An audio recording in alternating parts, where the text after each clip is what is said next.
Welcome to Stories of Brisco and Bradshaw. I would be Bradshaw, and that would be your Chickasaw native, your Chickasaw Hall of Famer, Oklahoma's favorite son, Mr. Gerald Brisco. And we've got one of the best workers I've ever seen. One of my old tag team partners, a star in WCW, a star in Texas, a star in WWE, a star in the Carolinas, everywhere he's been from a terrific wrestling family. He is Mr. Sam Houston.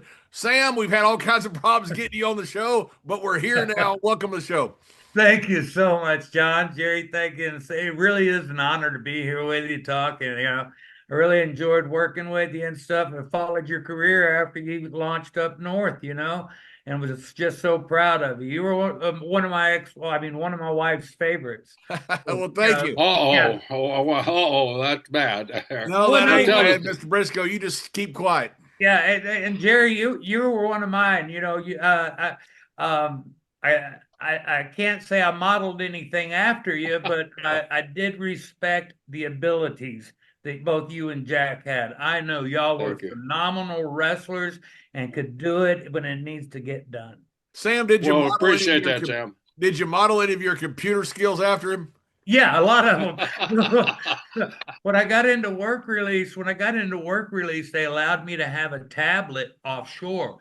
When I went into prison, all you had was a flip phone. That's so I went in, and then when I got out of prison, you got a whole computer in your hand. And I don't know nothing about it, but I was offshore. They allowed me a tablet so I could check weather modifications and just all kinds of stuff. So oh God, that it was horrible for me. I Man, answered my cell phone like this. I tried to. My sister Robin to pull a rib on me. She said, I said, it says I have messages. And she said, you see the little silver thing? And I said, yeah. She said, you got to tell it loud to give me my messages. And for 3 days, I was hollering this phone to give me my messages.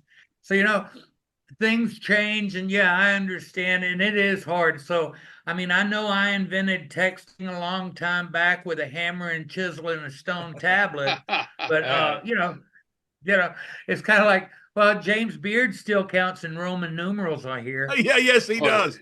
well, Yeah, Jay, and he Just can't kind of count bird. past. He can't count past three, though. it's true. He doesn't count real high in normal. He doesn't count real high in Roman numerals, but he does count in Roman numerals. Yeah, well, Sam, I go way back with your family. Back in the days when I first started into the business. Matter of fact, your dad, Grizzly, he's the one. Him and Big Boy Brown against assassins. They're the ones that really got me hooked on professional wrestling. Got me hooked on more so than Danny Hodge. I love Danny Hodge. I love Danny Hodge as an amateur wrestler. But Yeah. when I turned on that TV when I was young, and man, there was your dad with the Kentuckians. They called themselves the Yeah. Kentuckians at the time, and they were in a bloodbath, a feud in Oklahoma with the assassins, Tom Massive. Ernesto and Jody Hamilton. Most violent, still to this day, the most violent angle I've ever seen in my life. More blood Were I've you ever seen in there? my life. Were you there when Jody headbutted Dad's cheek on TV and split him open, and then he threw the Yeah, I watched it. I wasn't there. I was still a kid. That's how they oh opened their feud up. yeah, he threw the Got going. 55-gallon drum at my dad. My dad grabbed the drum and crushed it in the bear hug, Yeah, and yeah, yeah, yeah. it's And I did, think did, did you know Big Boy very well? Like what a guy he was too, man. yeah, he was Uncle Luke to us, Yeah, because yeah, Dad and him were on the road together first 6 years of my life. yeah, yeah, So he was Uncle Luke to us. And yeah, then yeah. actually he came back from Oregon. He was in Oregon and he came back down to the Mid-South area, or it was Leroy's area, and Right. he was refereeing and doing the ring crew. He's the first person I ever helped with set the ring up when I was nine Yeah, years old. yeah, You yeah. know, I and was with him also in North Carolina and a little bit here in Florida. But then, like I said, they're the ones that really got me hooked and really it made me almost a believer at the time because they were so convincing in a ring, man. They were what a tag team, man. I don't know if there's any of that footage still left out there, man. But if there is, I'd love to see some of it. yeah, I'd seen a thing on the internet, and it was Dad, Luke, and Haystacks Calhoun in a 6-man cage match against Jody, Tom, and they had a third assassin. I don't know if that was Sonny Fargo or if it was Jody's brother, the Missouri Mauler. Yeah. Mr. Briscoe, your picture went out again, just so you know. I saw that. I'm trying to fix Sam, your dad. It looks like a mug shot. It is a mugshot, yes, and it should be a mugshot. Yes, it is. Your dad was very, very nice to me and really helped me out a lot. He was such a kind man to me. But, when I met him, he was, not as big as he was. He's a little slumped over, he'd shrunk a little bit, as we all do as we age. How big was he when he was at his peak? I saw a picture. Jake's old manager sent me a picture and a copy of the letter that got him broke into the business I think it was dated 1957. And it was to Jack Pfeffer up in New York. And they were talking about putting him against Fred Blassie for the title and everything. And that picture, it had him listed as 7'2". Now, when I was a little kid, I remembered him being 7 foot, being billed as 7 foot tall.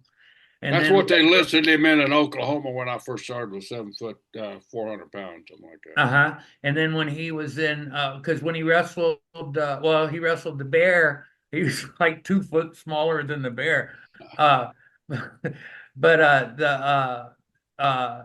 I was in 2nd grade, I took him to show and tell at my school. Really? And, yeah, me and Robin used to do that a lot. Every new school we'd go to, if they had show and tell, we're bringing our dad. You're just getting in good with the teachers is all you're doing. Yeah, yes.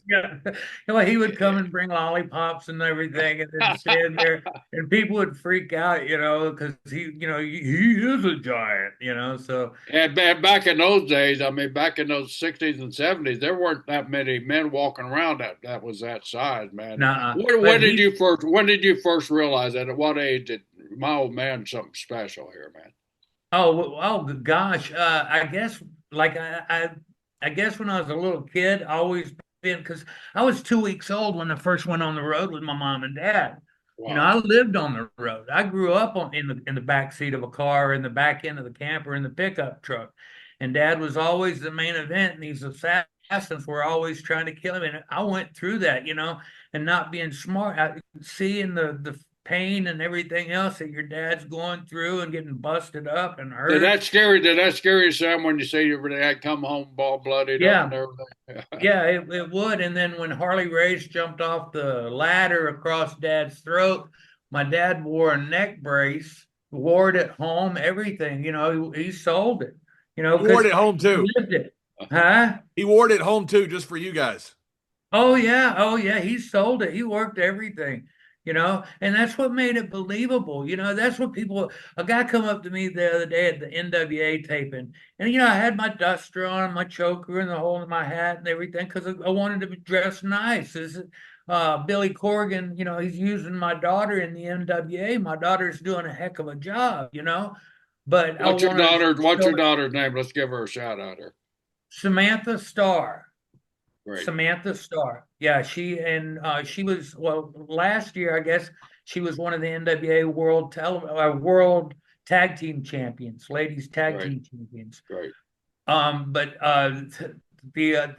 Last July up in Minnesota, she took my place and she stole the show. She got her Indian name while she was up there and accepted into the Chippewa Nation.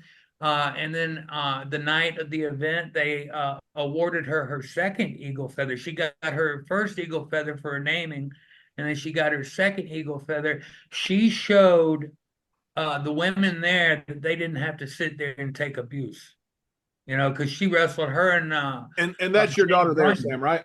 Yeah. All right. That's her right there. Yep. Beautiful. Yeah, but plug. She, one of the ladies from the military, Charlie's sister, awarded her second Eagle Feather the night of the event. It's really cool. It's to wear in her hair and stuff. Yeah. So I've been, and her Indian name is Mamingua, which means butterfly, because she's going through. The medicine man said she's going through changes, and she's coming out so beautiful, so well rounded. I'm so blessed, John. I'm just so blessed and so happy. It's been a long, hard road and a struggle, and fought alcoholism, prison, drugs. I've fought it all. I've come through on the other side now, and I'm at a peace with myself and I just want everybody to enjoy it. Well, let's go back to the beginning. We will get into all that stuff because you got such a fascinating story. You and I have talked the last couple of weeks, and you kind of just briefly filled me in on some of it, and I just didn't want to really get into it. So, how did you start in the business, and what was your from the time I was practicing my autograph at 4 years old, but that's about the time. And I had the Jackie Gleason line, and so all the old women that would come and sit front row on the matches, and poke people with pens and stuff. My line was "How sweet it is," and so everybody loved me, I guess. I saw something I wasn't supposed to see when I was about 12 years old, and that was the night my dad had to have the talk with me about the business. He'd gotten his head run into the ring post in La Rondra at the La Rondra Coliseum. Well, when he did, he went down, and I was sitting right with the family on front row. I jumped over the barricade, the little rope thing they had, and my dad dropped something. And then I saw what he dropped, and I covered it up. And he looked up at me and got it and did his thing. And then, so that night he stopped off and he said, he calls me in the dressing room. He said, we're going to have a talk. I was like, oh, okay. I was thinking I was in trouble.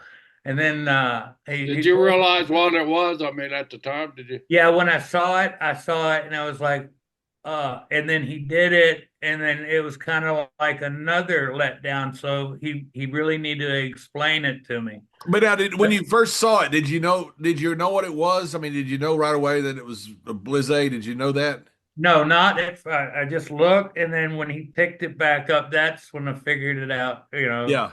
Now, did you have any idea about it? So, like when you no, I was a total mark. I was oh no, so no. when you saw him take it, you also thought, oh, that's how they do that's the magic trick. Yeah. See, I learned to talk Carney from Ted DiBiase when I was about 8 or 9. Wow. John and I talk about that all the time. Oh, about yeah. Such a lost art. What? And here was the word, Ms. Other Fizz, Oh, yeah. He said that, and I put it together, and I knew what it was. But that was the night my dad stopped. He got me a bottle of Boone's Farm Strawberry Hill. We're driving back to Baton Rouge and drinking the wine, and that's when he told me about the business. For me. Now, wait a minute. You're 12 years old. He got you a bottle of Boone's Farm. Yeah. Hell, that was every night, John. I mean, that was every night. No wonder you had to go to jail. It started, I think, earlier than that, probably when I was about, special occasions, 7 or 8. Special occasions. 7 or 8. Yeah. Getting a swallow or two, and then, but that was what is special enough at 7 or 8 you're allowed to have booze? Well, Dad would, pick up one of the girls or something. Bad booze. What's wrong with Boone's Farm, John? I didn't say anything wrong with it, Mr. Brisco. No, because I was going on the road with my dad. My dad would sometimes pick up one of the girls that goes to the towns and stuff, and she would watch me during the event. And then on the way back, I'd get a bottle of Boone's Farm. I'd drink the bottle and then I'd pass out and didn't know what happened. But everything that I saw, so I could tell my mom when we got home, oh, nothing happened, So, right. Yeah, I mean, I hate busting this bubble, but that's what happened. So you have the talk. So how does the talk go? It goes, well, son, there's things in our business that we have to do to keep people buying tickets. This is, it's all about the way we live and the family, and being able to pay bills and, build the house up and just different things and getting people over and explaining how to for him, selling was what gets him over because it gets the other guy over too, and he started, he was kind of going into it. And then my mom and dad, they went through their divorce and split up, and I ended up, I was with Dad. So out of all of the kids in the family, I was the only one that was with Dad most of the time, But by the time I was 15, I had my own car. I was the ring crew guy. I was making more doing the ring crew guy than most of the mid-carders were making at the time. I wish I'd have stuck to that, but I had this business in my blood. Yeah. Now, But was it the same way I did the ring crew when my brother started in the business? I get like 50 or 60 bucks, or depending on the mileage, and to take it, and then the guys would usually give you like $5 or $10 tip, and I'd walk out of there like you say with more guys than the big car guys because I'd make about $100 a night, from tips and stuff like that from the guys. And the same well, way with you.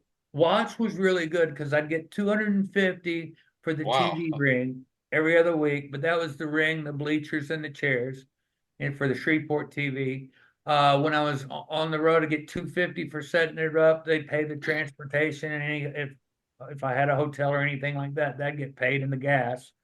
And my food would get paid for, but it had to be something cheap. A drive through. Couldn't be the Cattle Rustler Steakhouse. It had to be McDonald's or Burger King. But but I did that, and then when I was 17, I was in high school, and I joined. I was on the wrestling team in ninth grade up in Shreveport, and then I was on the wrestling team in 10th grade as well, only part of the year because that's when my sister was taken. My oldest sister, Jolyn, was kidnapped and taken from us. So I quit the wrestling team in the 10th grade. Then we moved to Baton Rouge, went to school in the 11th grade, and then I had my tonsils taken out. And when I had my tonsils taken out, they messed up when they were taking them out, and they nicked my pharynx before they gave me the gas, and it inflated me like an inner tube. I had a massive heart attack, and I flatlined for 2 minutes. They had to cut me here on my neck and then here on my neck and run rubber tubes into my body cavity to bleed that gas out. So I didn't eat food from April the 2nd until August the 13th Wow. that year. And then I had to get food down because the event I wanted to go to was the Superdome extravaganza event. And I'll get back into that, but I'll get back to the surgery when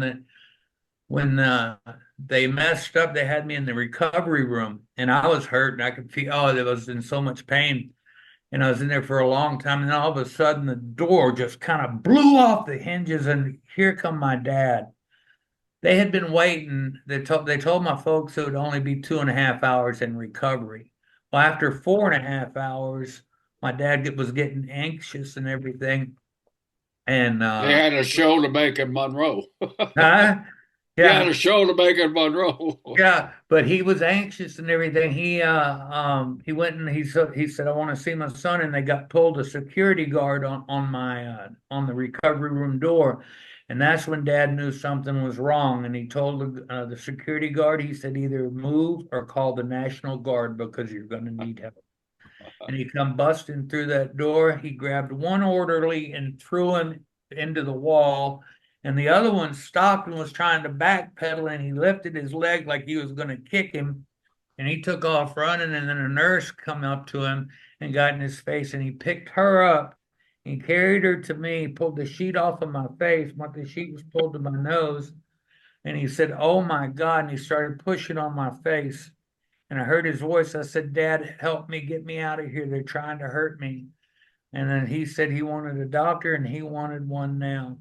And what had happened was when they were sticking the tube down my throat so I could breathe through the surgery, they nicked my windpipe, my pharynx.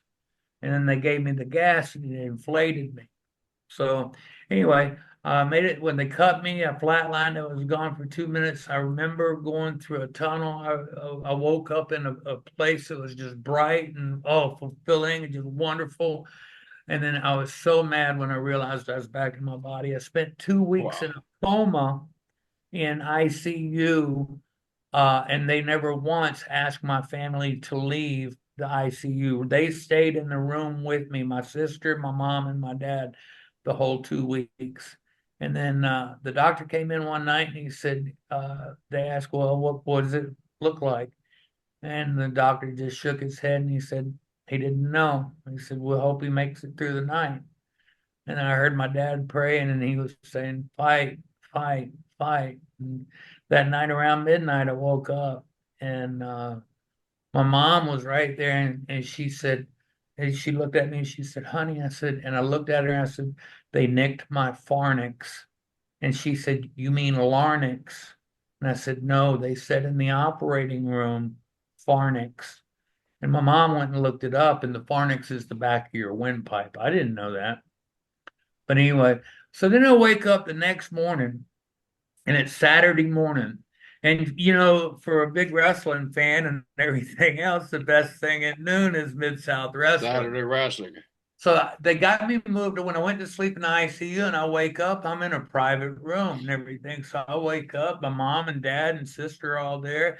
I got the remote control for the TV at noon. I hit Mid-South Wrestling, and Bill Watts and Boyd Pierce are sitting there. And Boyd Pierce says, "Wrestling fans, matchmaker Grizzly Smith is not here. A lot of you fans know his son Mike. He's in a life and death situation in South Baton Rouge, Louisiana, Lady of the Lake Hospital, not expected to live." And Wow. you're hearing this. I look over at my dad, and my dad goes, "Son, that was filmed Wednesday night. You're okay now." Wow. Anyway, during that time, I dropped down from about 225, 228 pounds down to 128 pounds because I didn't eat food from April the 2nd to August 13th. So when I come out, I was I was a stick. And the most important thing for me, I had to get food down. So I was able to get a little bit of food down the day before. And so they signed the release papers. So that night I was going to New Orleans to the Superdome extravagant. I was going to make that. I mean, I'd been working out, even though I was being fed intravenously. Robin was great about this. She'd go steal a wheelchair from some closet somewhere, and she'd come get me. And then we'd go by the nurse's station. As soon as we got past the nurse's station, I'd get out of the wheelchair, and she'd get in it, and and I would push her around, and that's how I could, keep the strength in my legs and stuff. So anyway, we make it down to New Orleans, to the Superdome, the big show and everything. And I got because they had just sewn this up, these up the day before, and so I got gauze around my neck and a bandana around that. And I was there, and Black Bart was wrestling. When I got out of the hospital, my dad had told me the business is not for you no more. We can't. You're not going to be able to do it. And I went and I had to talk with Bart. Bart had worked against Mike Sharp, and I didn't think too much because Bart didn't do all that great. Mike whooped. So I went over there and I asked Bart. I said, and this changed my way of thinking a lot. I said, "Is it worth it?" And he said, "By God, yes." He goes, "I'm wrestling in the biggest dadgum coliseum in the whole United States of America. Damn straight it's worth it." And then, he goes, Bart could make checkers sound great. oh, yeah, oh, yeah. But he told me that, and I was like, win, lose, or draw, you're still here, So yeah, it did make a lot of sense, and that kind of fueled me to gain my weight back. And I put my weight on in about a year and 2 months, or a year and a month, 13 months. So I'm wanting to break in and everything, and there's a lot of baby fat and everything else because I just putting just eating whatever I could, McDonald's cheeseburgers all day long. And so my dad, I was like, I want this. And dad said, "Okay, well," he sends me to the ring with George Weingroff. And George was a hell of a shooter. And I mean, George stretched me 9 ways to Sunday. I mean, oh, and he's able to sugar me, and I almost passed out. He didn't make me pass all the way out.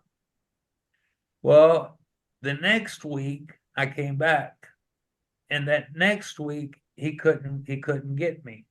You know, I kept moving. How long is this after your operation? A year, 13 months, a year after my operation. Okay. And then George, after the second time we worked out and he couldn't stretch me, and oh, I was so glad. Look, I was, 'cause he could have torn everything off of me. Uh, Buggy whip arms, skinny legs, anyway. But he was like, well, he said he's ready. And he went to my dad and he said, well, he's ready. And my dad pulled me aside again. He said, this business is not for you. I've already lost you once. I'm not going to lose you again. Well, I went and I talked to Dusty in New Orleans. They had a show in St. Bernard outside of New Orleans on a Sunday night show. And I talked to Dusty and he said, well, come on down to Florida. So I left home. Nobody knew, where I was going. I left home and got down to Florida and had been, showing up. Dusty pulled me in the office. I told him, I said, I don't want to wrestle under my family name because Jake had gotten injured and stuff like that, I guess. And people were, I think Dad had people take shots at us to get us out of the business, push us away from it. And, I mean, you think that's what happened to Jake? Was that your dad had somebody take a shot at him? I wouldn't doubt it to keep him from getting in the business, Right. Yeah. And Jake didn't. I don't think Jake got a fair shot until he went up to Calgary and started working for Stu Hart, and him and Junkyard Dog came back after that. But yeah, guys were rough on us, I took my second match. I took the best ass whipping from Joe LeDuc you ever saw. Wow, that's an ass kicking from Joe LeDuc too. Yeah, well, I'll tell you what happened. So anyway, I was down in Florida, and I would show up to the shows and stuff. Always had my gear, and I didn't know it, but J.J. Dillon finally went and told Dusty, because my dad had told Dusty, don't use them. And JJ was, look, the kid's here every time, all the time. He's got his gear, give him a shot. And then that first night I wrestled Charlie Cook, and I forgot every wrestling move. I forgot everything. I forgot everything when they rang the bell. Matter of fact, when they announced me and I took my hat off, I didn't have a ring jacket. The top rope in Tampa was so low that it hit me right at the top of my butt crack. And when I took my hat off, I leaned back and I flipped over the top rope, landed on my feet underneath on the mat, on the ground, and then rolled back underneath the ring, the bottom rope, and was like, did anybody see that? And of course everybody did. But Charlie kept me in there for about 7-8 minutes, and sort of got me a little starting to get comfortable.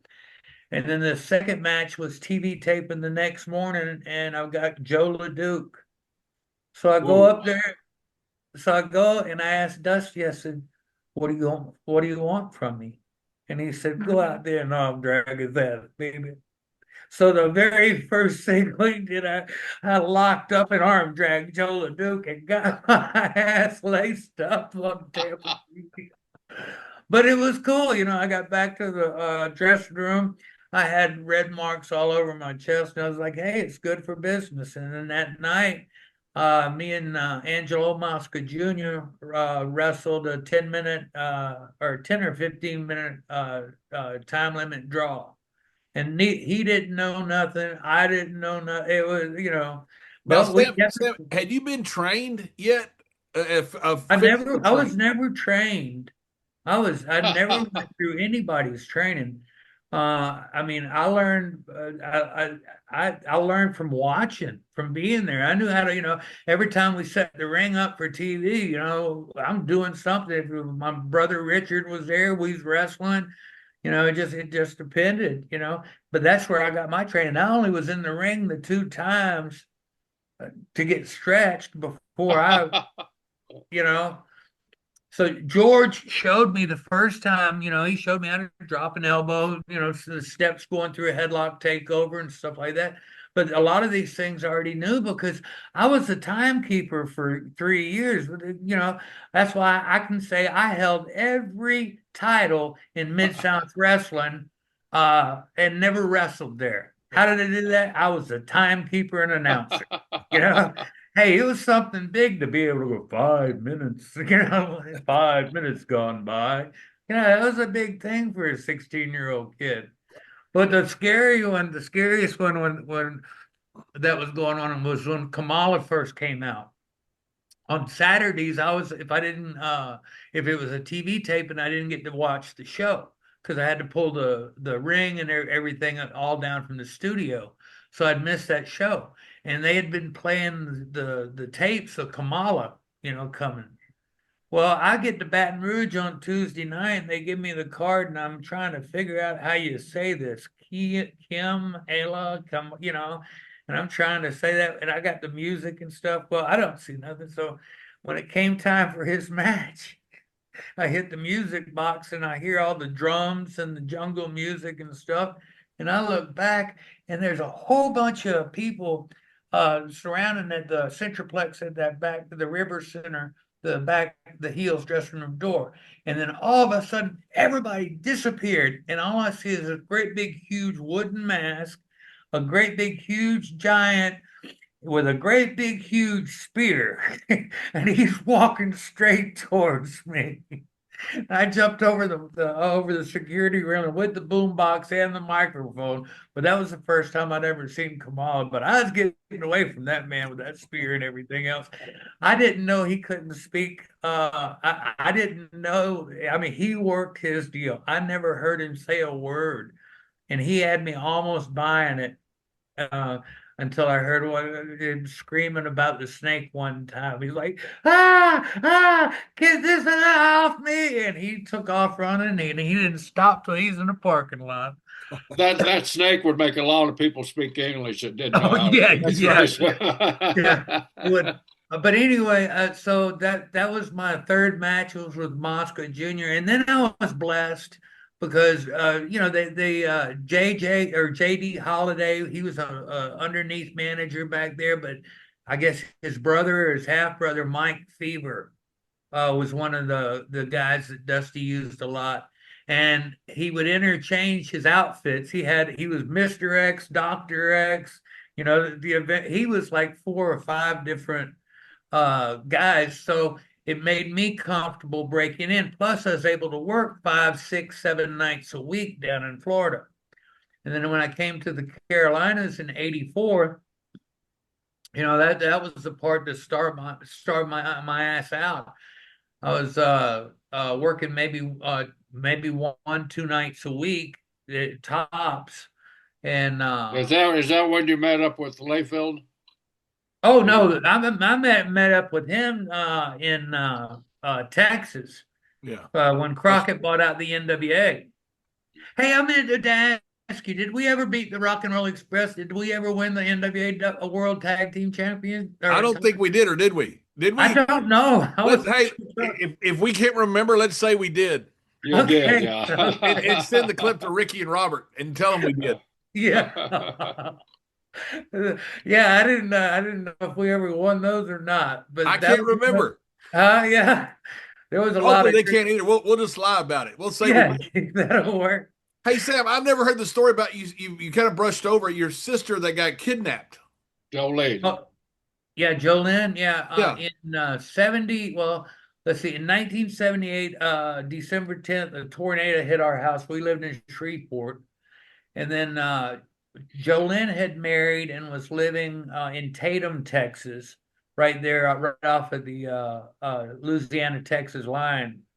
And anyway, we got close over that year after the tornado hit, and she would come over and visit and stuff like that. And we'd always go to the matches on Friday nights and stuff.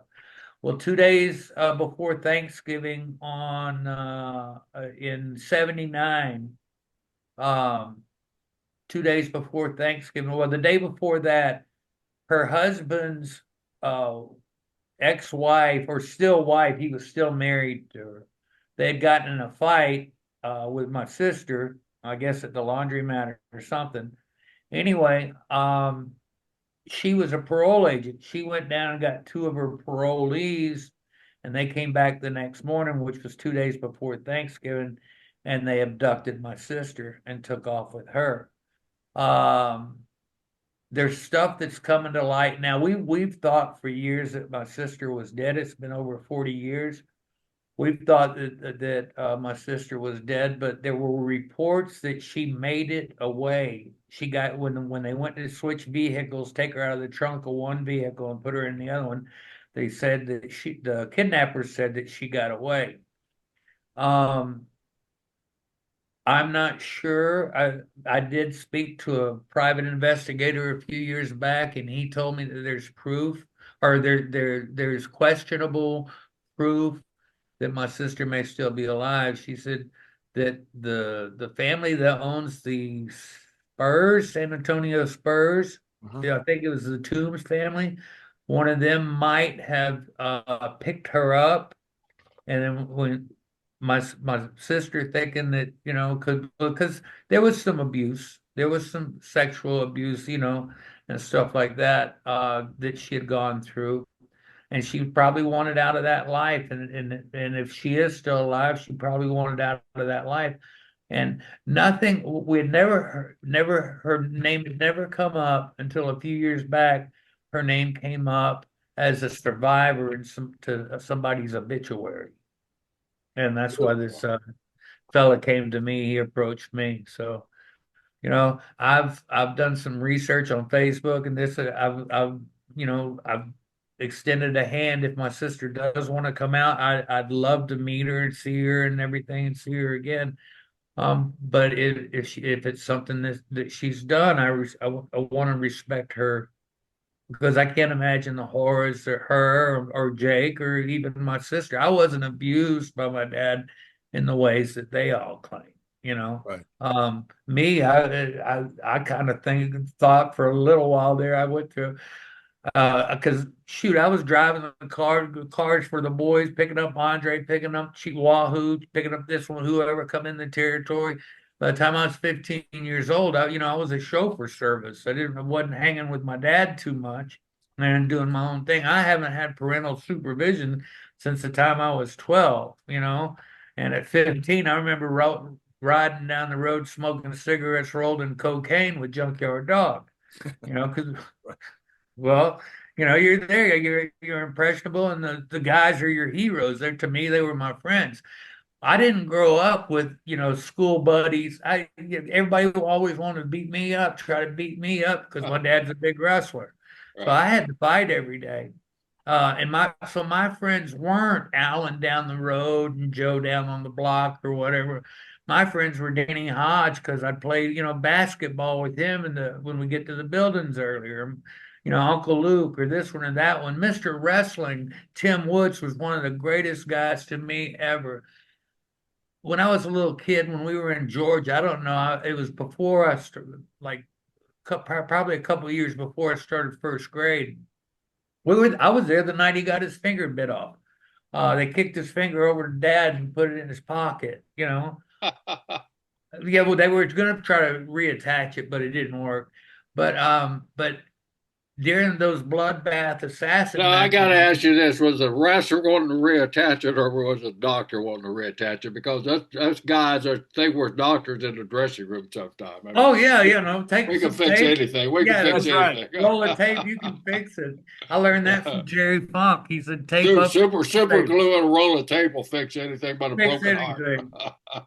But oh yeah, but he would see how torn up I would get. I'm in tears watching, and he would come and sit next to me with his mask, with the hood on it and everything. He would sit next to me and try to calm me down when I was going crazy. Hey, Sam, real quick, the Tim Woods story. Some people haven't heard it, so tell real quick how he lost his finger. Oh, well, back then, they used to let wrestling fans get in the ring if they wanted to try. Well, he was doing that challenge, that Take Me Down challenge, wasn't he? Yeah, it was the challenge. Well, the guy kept going for Tim's mask.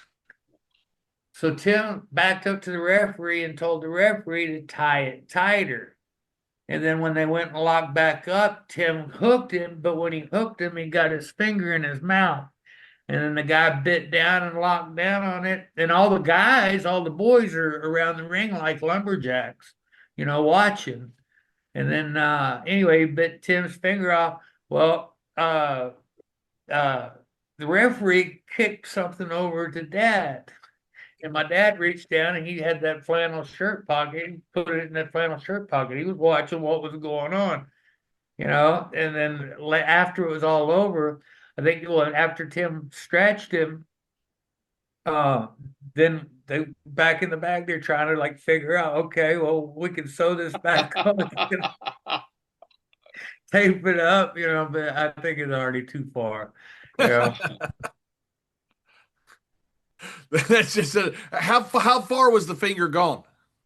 Just that top notch. That digit there, the top digit there. Yeah. But he got a lot of mileage out of it because anytime he needed to get any heat, you kick him in the finger or you hit him in that finger, and he'd sell that. I remember there's a picture of him on the old Georgia wrestling magazine, the little program that they used to put. They had a nice program for back in the 60s, but he's on one knee, sitting there, and he's holding the taped up finger, So and Sam, it had the article was Tim got kicked in, or Mr. Wrestling got kicked in his finger. And Sam, I don't know if we won the titles from Ricky and Robert, but we were better than them. Oh yeah, definitely. We were a lot better than let it go, Layfield. They beat your ass. I just looked it up. They threatened my life over you, dude. Well, tell us that. Or they threatened your life over Layfield. What? He's just too young and stiff, or what? No, we were in Corsicana, Texas, and I remember John was trying to kick Ricky, and I guess he blowed up trying to kick him. He'd come over there and he just tagged the shit out of me. He said, trying to kick him like trying to kick a rattlesnake. And he got out of the ring and I get in the ring and I locked up. And as soon as I locked up, they backed me in the corner and they said, if you tag that son of a bitch in again, we're going to kill you. I wasn't trying to be a ring hog there, John. I was trying to save our lives. Hey, do you remember? I think it was Abilene, and Ted Nugent's manager. Yeah, I do. Yes, yeah. And you're going through the wall. Yeah. Well, I just wanted to make sure that happened too. That was working for Crockett. We had some wild times. We had a pretty good crew. Yeah, we did. We had a lot of fun too. Yeah. Ricky punched me one time. I mean, punched me right in the mouth. And I said, and I just stopped because I knew I'd done something wrong. And I knew he was really mad. And I said, what'd you do that for? And literally, that's what I said. I had no idea what I'd done wrong. And he went and tagged Robert. He goes, because I'm stupid, and got out of the ring and did not come back. You always do. As a young guy, you always do when you screwed up. They wouldn't really say you screwed up, but they got stiffer than hell on you. Oh, he punched me right in the mouth. That's right. Yeah. And you don't know what you've done. You know you've done something. Please tell me. Please, I won't do it again. I didn't know, but he told Robert right before that. He goes, pull this big subbitch off me. Because he had planned on punching me. And when we can't pass up Ted Nugent. What happened to Ted Nugent's manager? So, well, okay. God, I forget who we worked with that night. Was it Murdoch and Randy Rhodes, or was it? I'm not sure who. Anyway, I was bleeding. I had to fix my head up, and they come back and they said something about Ted Nugent and them are outside, want to meet you or want to talk with y'all. So I guess we meet them all and stuff. I was getting fixed up, so. Ted Nugent don't drink or nothing. So, but his manager does. And his manager wanted to take us out. So we ended up at a strip club, No. And look, we were just looking for beer. We wasn't looking for nothing else, But anyway, so when we go in, I guess, we had somewhat of a reputation and somebody recognizes me. And it was the manager of the place. So she pulls me back and she's talking to me in the office and everything. We go back out and they're having oil wrestling. And I was like, oh, wow. And she said, well, she goes, we're going to let you oil the girls up. So I'm getting to oil a girl up, and then Ted Nugent, manager, is going to oil one up. Well, we had a little oil on our hands. Well, he went over to go grab his drink, and when he did, it fell out of his hands and it broke the glass. And then before the match starts, TABC is right there, and they're telling us if we don't leave, they're going to arrest us for public intoxication because he dropped the glass. So we basically went to his house and destroyed it. Yeah. We sort of did. Yeah. We did. Layfield, It was a wild night. Layfield's pacing back and forth in the living room and walks out the doorway to the hall, across into the master bedroom, turns around in a 3-point stance, and then comes through 2 walls, right to the wall, the end of the hallway, and then into the second wall in the living room. That's the reason you passed the story by so quick, Layfield. I wanted to hear the truth. Right? That's right. You tore up the manager's house. Yeah, basically. Yes, we did. It was a wild night. Yeah. Only in Texas. That's right. Pretty normal there. Yeah. Murdoch was great though. Murdoch was so fun to work with. I love Murdoch and Randy. Randy was both. Yeah, they were easy. They were easy. I remember one night it was Christmas and we were having the Sportatorium, and it was an 8-man cage match. And Kevin, I remember Kevin was one of the partners. I don't remember who all was in it. There was a lot of octane in me back then. There was 4 on 4, and you had like the weight. Anyway, Kevin had already been in there, and he's doing his stuff. And now it's my turn to run and hit the cage, and I run and I jump in the ring. And as soon as I get in the ring, Murdoch grabs my right hand, and he puts it on his neck like that and starts backing up. And then all of a sudden, when he hit the turnbuckle, he realized my Blizzade was on my finger. Yeah, my juggler. Like, I didn't get you, dude. Like, I was trying to tell him, don't. Anyway. But they were easy and they were fun. But we had a lot of good times, a lot of fun. I just wish I hadn't been, so lost in my drinking and stuff like that to where I could remember a whole lot more of it. I know I had a blast, but I just don't remember some of it. And Sam, what year was it you first went to WWE? I first went there in '87. And that was was that the first big place you had worked was WWE? No, WC or Mid-Atlantic, Mid-Atlantic, and then Mid-Atlantic turned into WCW. So, right. But when I was there, we were, doing everything out of PBS, basically. It went from, it went from Crockett having an office in Charlotte. Let's see, then we're doing all of our TV production in Atlanta, and then when he bought out Watts, then he started a Dallas office down there. Then they shut that down, and he concentrated on Atlanta again, and sold out to Turner. When he sold out to WCW out to Turner, that's when he came to Texas when we were there. Right. Yeah, that's right. Yeah. Had the run in Texas. And 87, how was it with WWE? I mean, that was a pretty cool time. Right, it was right after, so it was right about WrestleMania 4, right? When you came. Yeah, I was in WrestleMania 4, so yeah, that was that was God, that's a long time ago, but it was fun. I mean, I was if you had never partied with Roddy Piper, or Andre, or just all kinds of stuff. I remember the first time I was in the Madison Square Garden. Oh, I was so excited. It's the Garden. Okay, it's the Garden. And from my dad and the ring crew stuff and the whole 9 yards, I always like to get to the building a little early, if I can. I hate to be late to get there. And anyway, so I'd get there a little bit early. Well, I get to the Madison Square Garden a little bit early. We parked the rental car at the Ramada, and then the police would give you a ride there, and then the ambulances would give you a ride back. I don't know if it's still the same, but that's how it was back then. So I get there and I ride the elevator up to the dressing room level, and I'm going around and I see the little sheets on the wall, So I didn't like to know who I was working with, beforehand, because wonder if I got to work with somebody that's, I don't want to worry about this for 2 weeks. Let me worry about it for 20 or 30 minutes, Anyway, so I go up and I look on the roster to see where I'm at.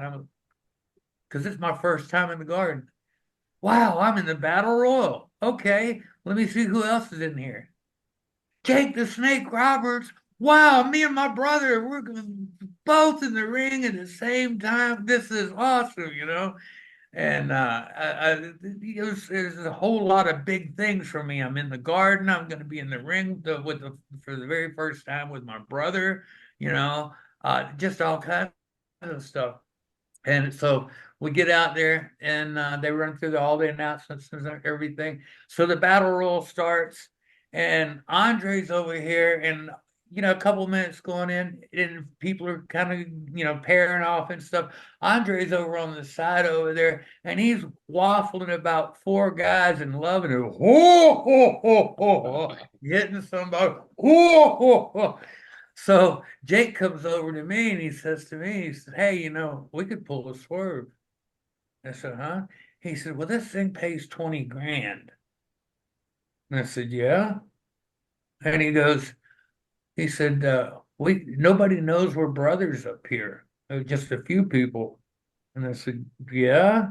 He said, "We could swerve everybody and go ahead and work together and get everybody out of here. They'll have to pay us the 20 grand."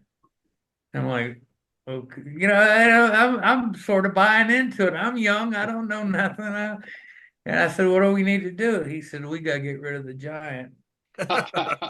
You go And I first. looked at him and he goes, "Are you ready?" And I said, "Yeah." And he took one step. I didn't know he only took one step. I was on my way over to the giant, and I got over to Andre, and I grabbed him by the leg, and I'm trying to pick him up and hoist him up, and I'm giving it what I got. I'm not trying to work. I'm trying to get him over there, and then I realized I ain't getting a whole lot of help, and I look back, and my brother's standing there in the ring, and he's laughing, and he's pointing at me.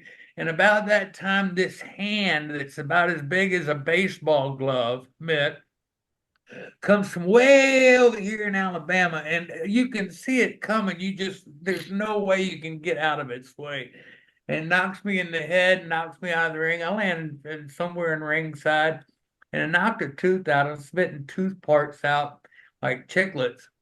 So I go back in the dressing room, and I'm icing my jaw down. And battle rolls over and everybody's, milling around and stuff, and I'm icing my jaw. And Terry Garvin comes in the dressing room and he says, "Dancing Sam," said, "the giant wants to see you." Like, oh God. So Terry leaves and comes back about 3 or 4 minutes later and he sees that I'm still there and he comes up and he goes, "Dancing Sam," he said, "I said the giant wants to see you." He said, "Go to that man's dressing room. Do not make him come looking for you." So I No. go over and I find Andre's dressing room. I knock on the door. He goes, "Yes." And I open the door. He goes, "Come in." So I go in and he goes, "Sit." I sit down in that chair and I'm not trying to look intimidating at all. I'm just trying to do all kinds of nothing. And he goes, "Let me tell you something. I've known you since you were a little boy. I like you. I don't like your brother, though. He's an asshole. From now on, you travel with me." So I spent about 5, 6 months traveling everywhere that I'm there. Oh, it was great.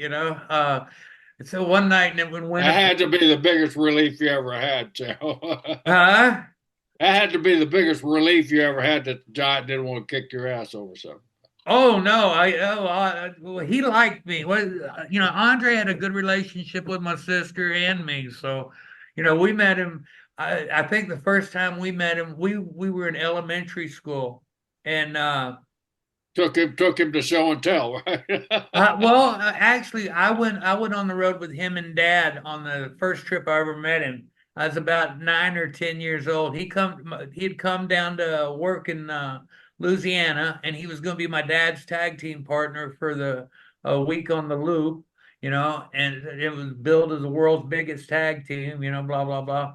So anyway, Mom had invited him over for dinner or for lunch or whatever. Because we had to, me and Dad were and Andre were leaving from Baton Rouge, had to go work in Lafayette and then drive up for Shreveport TV. So I think I was about like 9, 10 years old, something. Third or fourth grade. So my sister and I, boy, we bust home. We get home because Mom is making our favorite meal: chicken fried steaks, rice and gravy, and all the fixings. We got home, and my mom looks at us horrified. She says, "There's nothing left." We're like, huh? And she said, "There's nothing left." And then we walk in the den and we see the biggest guy we've ever seen. We knew he was coming, but he's huge. And my mom, all 5'2", walked up to him and she said, "Now give me some money. I got to take my kids to go feed them Burger King." Because he ate 22 chicken fried steaks. Holy cow. So anyway, my mom goes, we go eat, and we're getting ready to hit the road. I go take off with my dad and Andre, and we go to Lafayette for the show in Lafayette, and then we got to drive to Shreveport that night. After this was one of the special times. So after the matches in Lafayette, Dad stops at a convenience store. And he asked Andre, he goes, "Hey boss, you want some beer, And Andre goes, "Two, please." Dad said, "Okay." And Dad's in the store and he's getting him a Magnum of wine. He got me a bottle of Boone's Farm, special time. Because I had to keep my mouth shut in the back seat if they were talking business. I wasn't allowed to talk, So I listened real good. So he gets over to buy the beer and he says, "Two beers, a big guy like that, I'll get him a whole 6-pack." And Dad thought that was something great. He gets him a 6-pack. Andre comes, Dad gets in the car and Dad, he sits down the 6-pack and he says, "I got you the whole 6. I knew you could take it." And Andre said, "I meant 2 cases." Yeah. So Andre goes back and gets 2 cases of beer.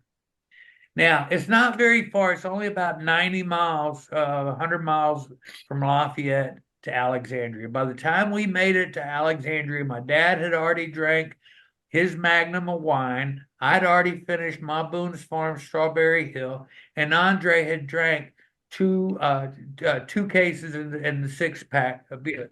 Well, there's a 7-Eleven on the north side of Alexandria on Highway 1 that my dad stopped robberies in several times. And they just loved him to death. So, whatever he needed, he always got. When we got there, I'm filling the car up. My dad goes and he gets him another Magnum of wine. Andre goes and gets him another case and a half of beer. Come back to the car. Well, I'm the only one that went to the restroom.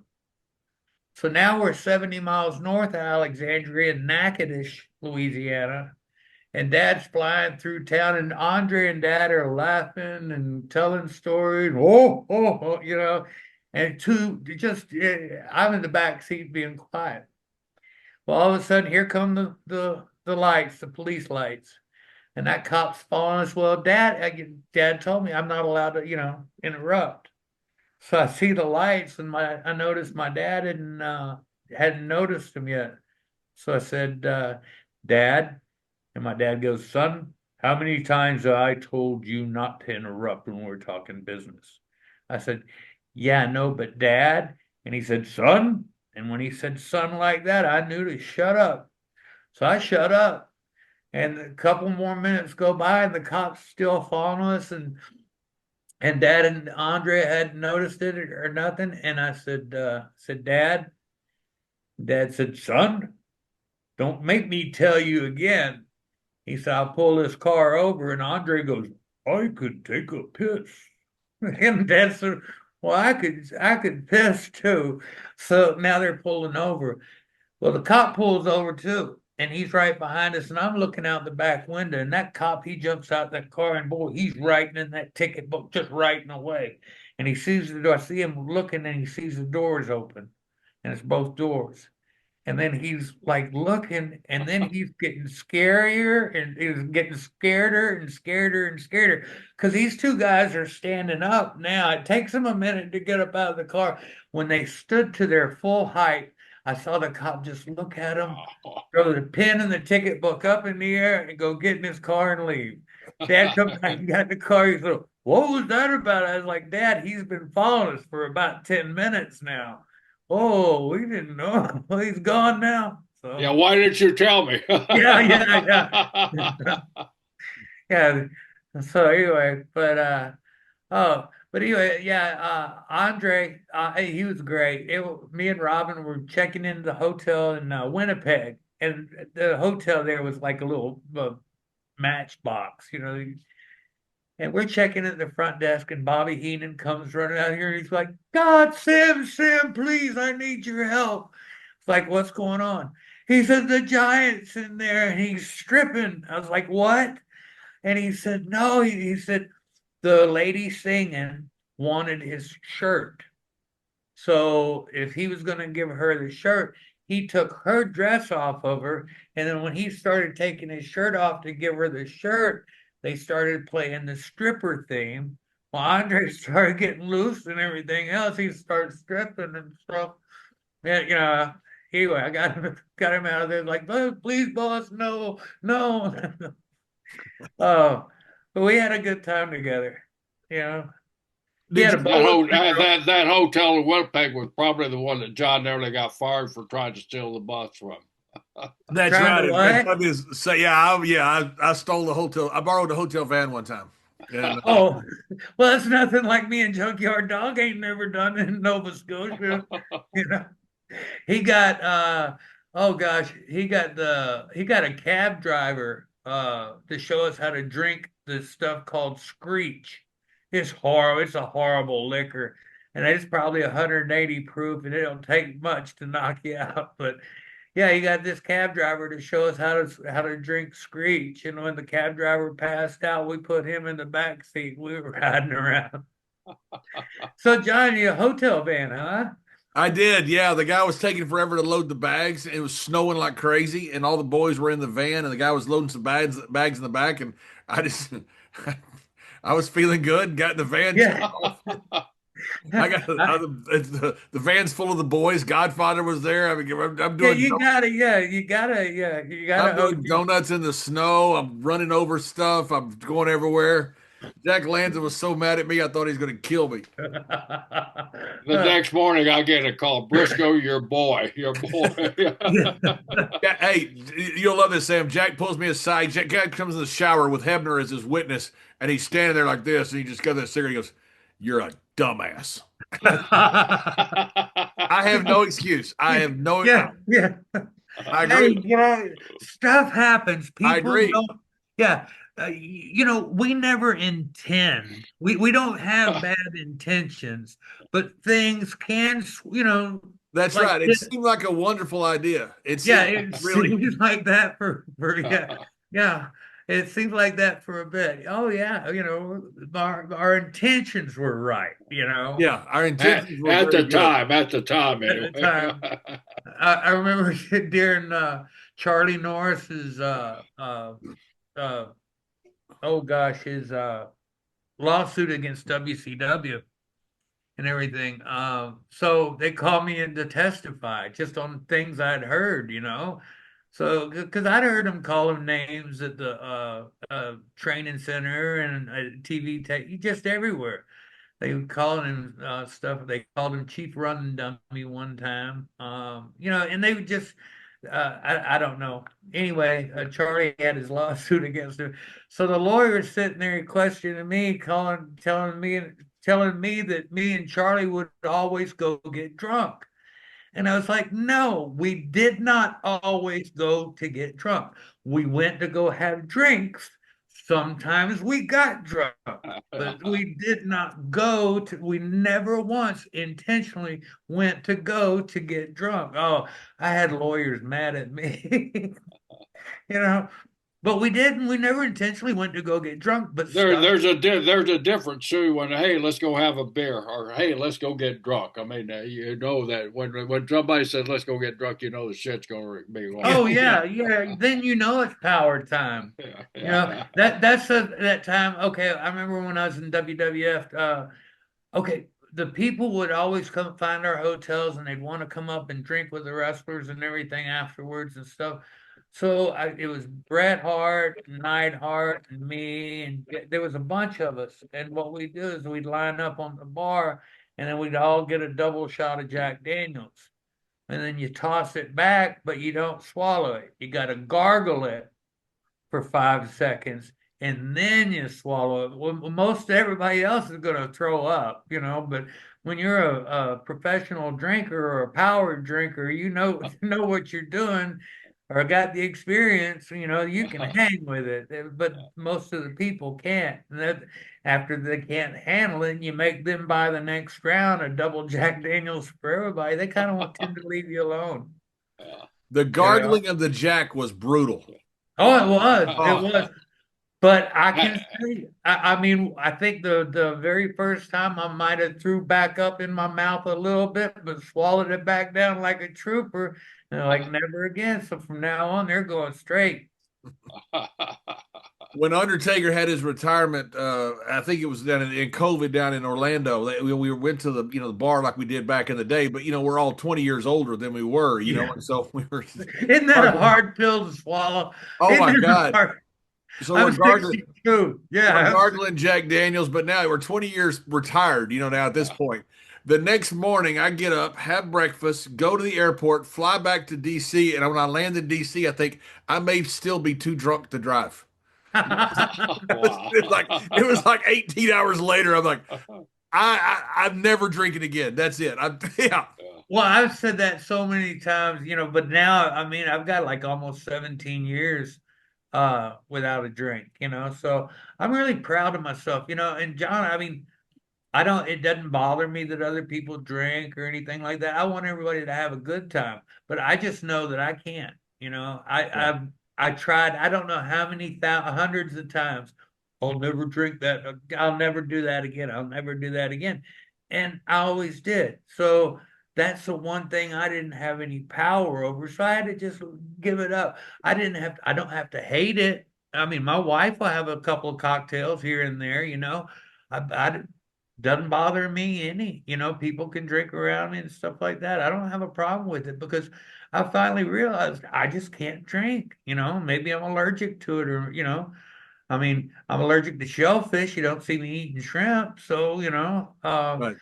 even though that was actually, to be honest with you, that was something that saved me. I got into work release I did all my time, or I was doing my time in prison. The last 3 years you can go into work release, but they offered me the substance abuse first, a chance to go to the substance abuse school, and that was 10 months. So I took that, even though I needed to start making money on work release. I took that first. I did my 10 months in that, and they talked to psychiatrists and all these different kind of doctors and stuff. And I just told them, I said, look, I've been hit in the head with a lot of steel chairs. So I might be a little bit defunct. But anyway, I went through all that, and then I got into work release. Well, you'd sign or do a resume. I had worked for brand scaffolding and stuff like that, but they don't look at your resume. They say, oh, well, we got, we need 4 people over here dumping garbage. We need, this. They put me at the shrimp house. I'm allergic to shellfish.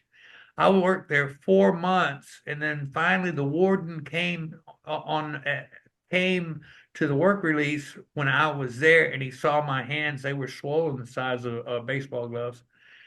And he goes, my God, what's wrong with your hands? And I said, sir, every legal form that I've ever filled out for prison or DOC or whatever, it says allergies. And I write shellfish on every one. And I said, and you guys, in your ultimate wisdom, put me to work at a shrimp factory. And boy, they knew that was lawsuit city and the whole 9 yards. I got my offshore certification, everything. I got pressured through in a week. I took all my training and everything. The very next week, I was offshore, and I was being able to make big money. So my last 2 years in prison, I only spent probably 7 weeks on land. So let's back up. What led to your prison term? I mean, if you don't mind, my drinking. walk us through that. Your drinking. Yeah, What happened?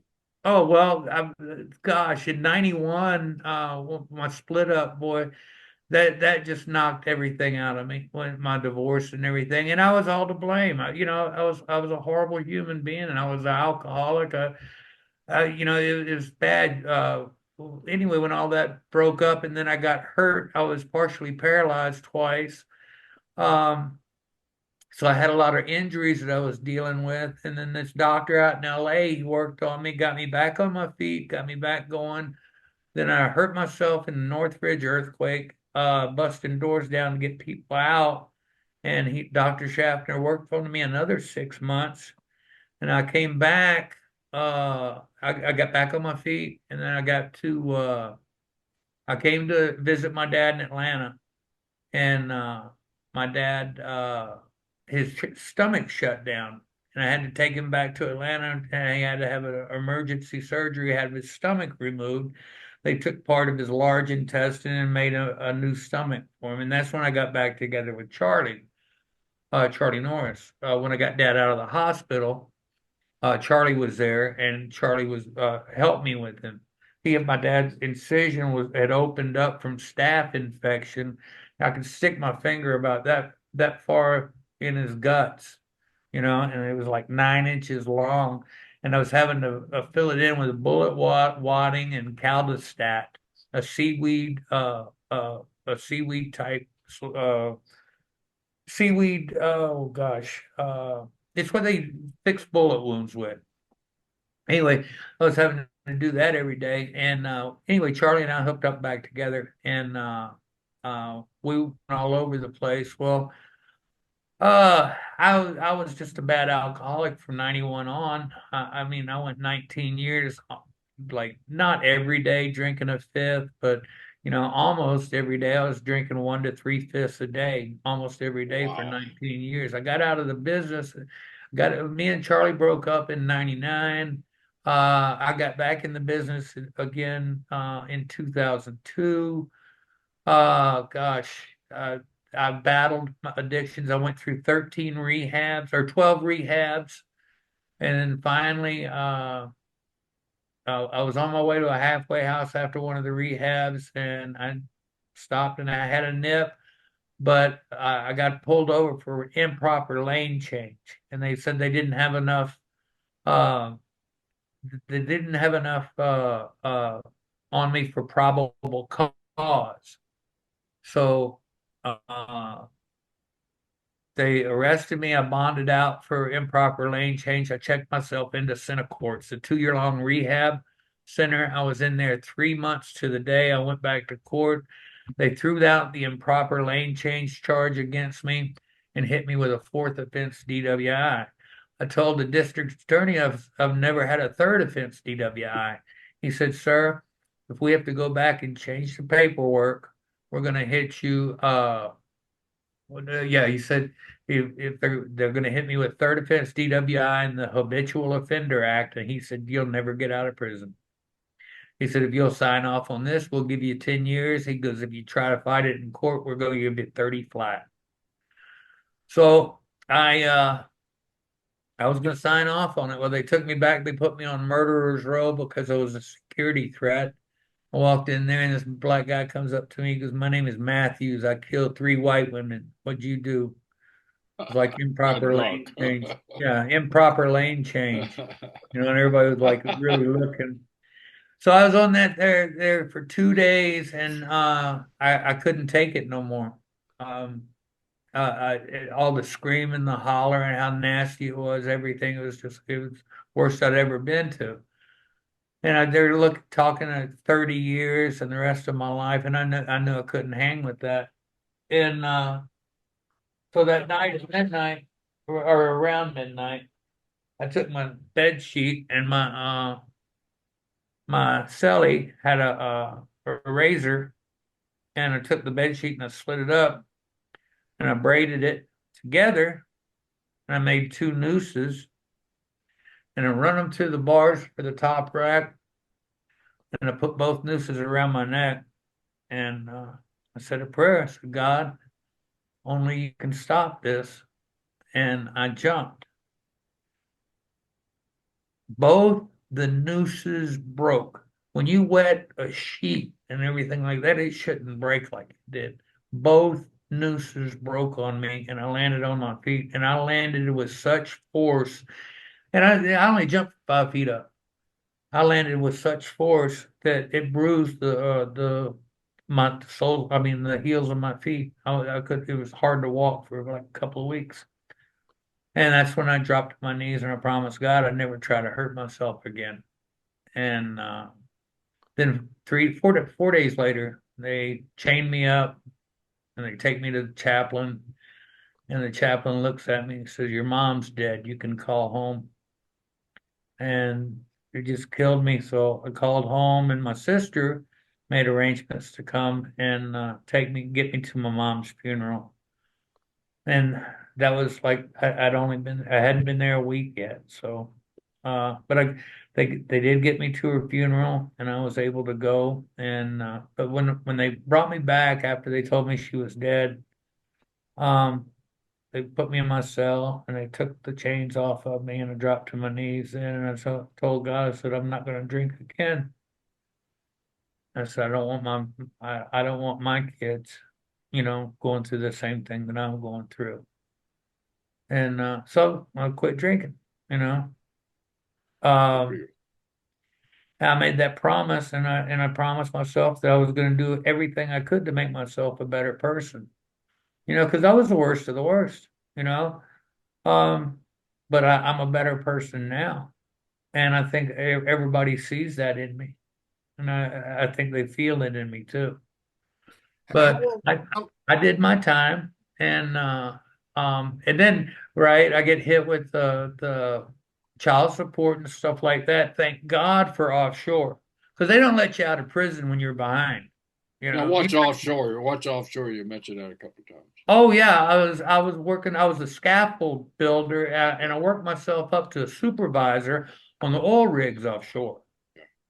I went from I went from being a scaffold helper to a scaffold supervisor faster than anybody in Gulf South history. But that's because I was able to stay out there all the time.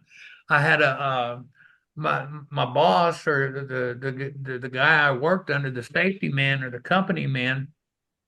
He saw me working on this one platform. We had lost both the supervisors, both scaffold supervisors. So me and another scaffold helper had a paint crew, and they had us moving materials from one part of the platform over to another. And this guy saw the way that I took charge over the project and everything, and he wanted me working for him.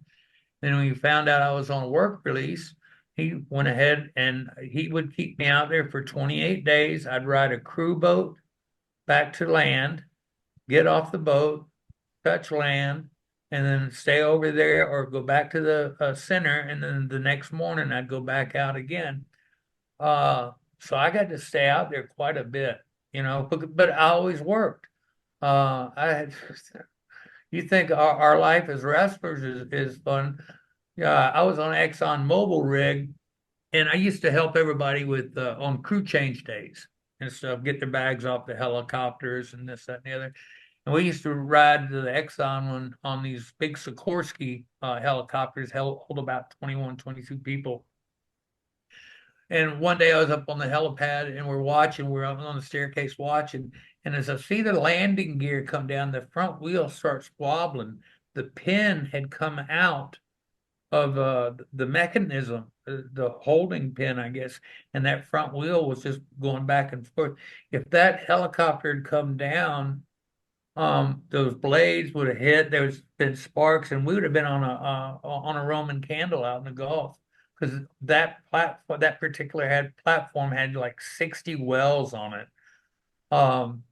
Anyway, I took off running like a madman, throwing my hard hat, screaming and hollering. Finally, somebody got across on the pilot what had gone on. They had to take that helicopter, fly it back to Fourchon, Louisiana, hover, let the mechanic put a pin in it. Then he got out of the way. They sat down, refueled, and then took back off. Everybody on that platform loved me, but I would always work. I was always trying to do things I could to make things safer for folks and stuff like that.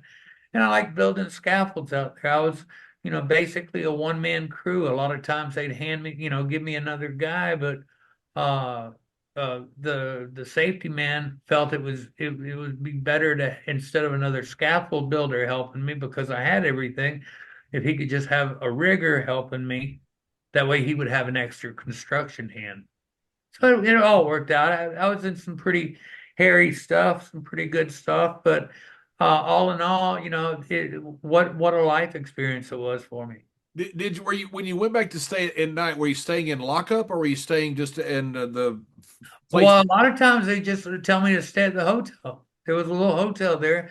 Wasn't nothing at that port, but I just stay there or stay at the on the grounds where the for the oil company. They had a room I could stay in too, Yeah. you know. But I just, just hung out and then head back out the next day. Sam, you mentioned you had a cell phone, a flip cell phone when you were in prison. No, no, no. That was before I went to prison. Before you went, before you went to Yeah, prison. that's what the phones were then. I They were remember your them flip well. phone. Yeah. Yeah, yeah. And then I go in, so then now the only phone I've got for like 4 years is the phone on the wall, it Right. costs like That's what I was curious about. yeah. And then you get when I started going offshore because I needed to know everything I could about safety and this, that, and the other. They allowed me to have a tablet. So I got that tablet first before I got a phone. So I'm looking at this tablet, and this is like a computer. I mean, I sent my first fax from out there. You would have thought I would have made a touchdown. I was doing a Super Bowl dance everywhere else because the fax went through. I mean, That's how I feel when I sign on here sometimes. That's right. Yeah. That's right. But no, Every week. yeah, but I had that tablet, and then that way when it was a Samsung tablet, that way when I got out of jail, then I was able to go to the what that Best Buy and get me a phone, a Samsung phone that was pretty comparable to that tablet. So I Right. knew how to work it a little bit. But then my sister told me, "Oh no, if you got messages, you tell that little silver thing, give me my message." So I'm yelling for 3 days, give me my message. Something Your pathetic. own sister ribbing you. Oh yeah, yeah, yeah. It couldn't happen That's to him. awesome. Mhm. Sam, how long were you in total? Huh? How long were you in total? Well, I was there for like 5 years, and then I got out. I was on parole, and I was lost everything in the floods in 2016. Ended up kind of traveling all over. And then I was in Texas, and I was trying to make it down to Louisiana because my paperwork had expired. And I was trying to make it down to Texas. And the first week that I was going, we had some friends of ours in Whitesboro. We have a horse rescue. Somebody had come by and killed 3 of the horses on a Sunday morning, poisoned them, and I had to drag them through 100 yards of mud to get them out in front of like a half a dozen 6-year-olds. It was horrible. Anyway, so I didn't make it that week. And then the next week, something else. Another friend of mine got ran over by a car. So I had to meet her at the hospital in Plano. And then the next week, something else happened. So anyway, the week of Christmas, I think it was the day right around there. I'm leaving, getting ready to leave, and then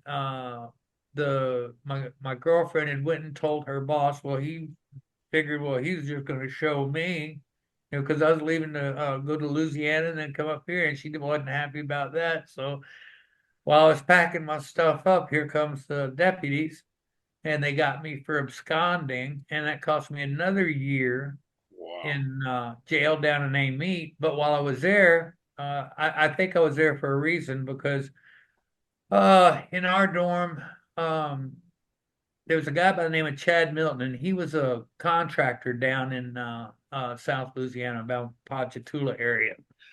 And his cellie had been stealing and this, that, and the other. Well, one night after my Bible study, I used to do a Bible study at 10 o'clock at night. After the Bible study and prayer call, he called his cellie out. Well, his cellie had like 3 friends, and they got into it too. So it ended up a 3-on-1 situation with another fellow watching the door. So by the time I got there, they had already fractured his skull, busted his nose, broke his eye sockets, and broke his jaw and stabbed him. I got in there, started throwing and doing, and got him out of there. Then I got him back to my cell, and then I had to get the guards. It took 2 hours to get the guards to come by. And when they seen all the blood that was leaking and everything, they took him to the hospital. They kept him in the hospital for about 10 days. When he woke up out of the coma he was in, he asked how I was. And they said, "Why are you worried about him?" He said, "If it hadn't been for him, because I'd be dead." So that's when the Sarge came and pulled me out of my dorm, and he asked me about it, and I said, "Yeah." And I knew the three guys that did it because the next morning, after the fight, the one guy come up to me and said, "You can fight, can't you?" I said, "If I have to," you know.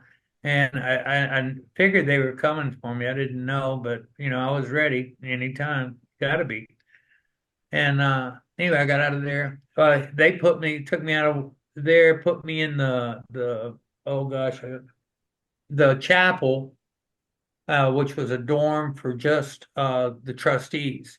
And then I got to work at Lolly Kemp Hospital for about 8 months every day, and I got to eat good food. I got to be out, and it was really cool because they picked me up sometimes, depending on who was on shift. They'd pick me up at 5:30 in the morning and drop me back off at 10 o'clock at night to the jail, and I'd get 3 good hospital meals. They'd fix me anything I want to, but because I worked hard. And I took pride in what I did, even though it was just like mowing the grass or cleaning signs or unloading trucks, whatever I could do. They'd let me run the chainsaw out there, all kinds of stuff. So I did a lot of good things, and I I found that in myself. I think back in 2010, no, 11, when I got to J Levy Dabity.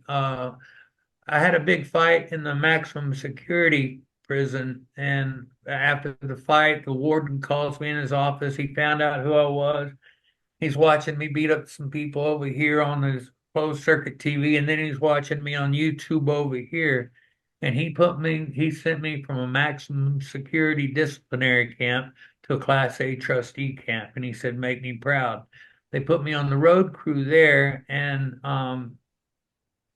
I found something in me that hadn't found in a long time. And Paul Ellering was watching me one night. I was coming back from the ring in Philadelphia. And he goes, "Sam," he goes, "Do you know why I love watching your matches?" And I was like, "No." He goes, "Because you go that one step further to make everything believable. Because everything you do, you go that one step further." Well, I had quit doing that because I was satisfied with just what I did, or did just enough. I'm good. I quit doing one step further. Well, when I got to that trustee camp, that's when I started putting in the effort and everything, and stuff started paying off. And it sort of re-educated me back to my old ways. If you strive for it and you push for it, you can achieve it. You know, I'm not the greatest person in the world, but I can be respected a little bit now because I've stood up for what I've done. I've been held accountable. Um, I've done a lot of great things. John, I opened up for the Who twice, at the world's biggest party. I wrestled before the Who came out. There's not a lot at the Astrodome and at Reunion Arena for their show at Texas Stadium. I was almost eaten by cannibals twice in New Guinea. They were carrying me to the big black pot.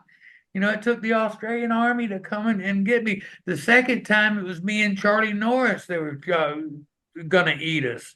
So I mean, I want to jump in there. That's the most scared I've ever been in my life was when we worked in New Guinea out of Australia for Jim Barnett. oh, We wasn't were it? running, and all these headhunters and the guys are ribbing the hell out because they know I'm a country boy.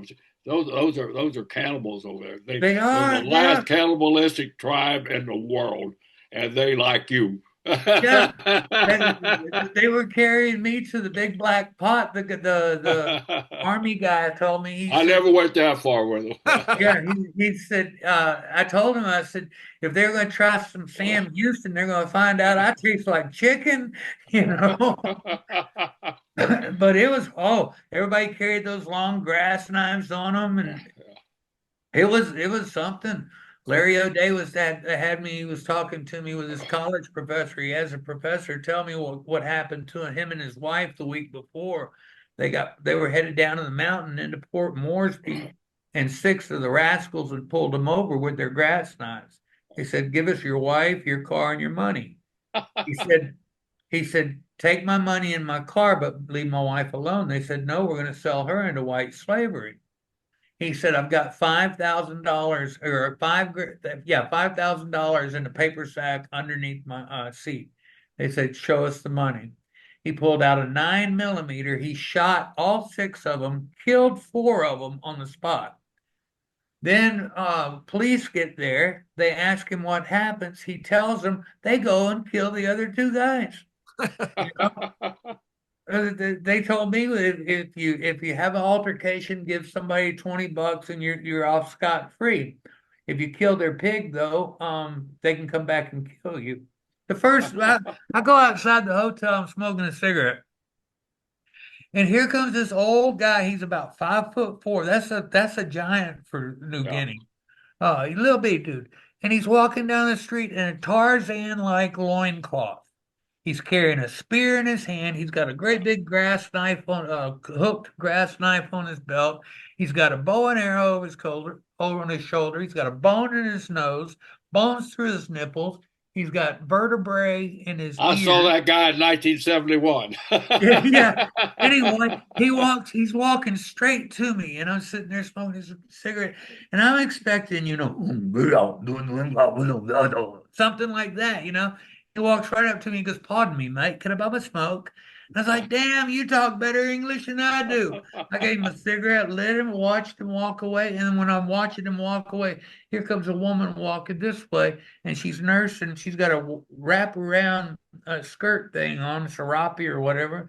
And she's nursing a baby on one breast and a piglet.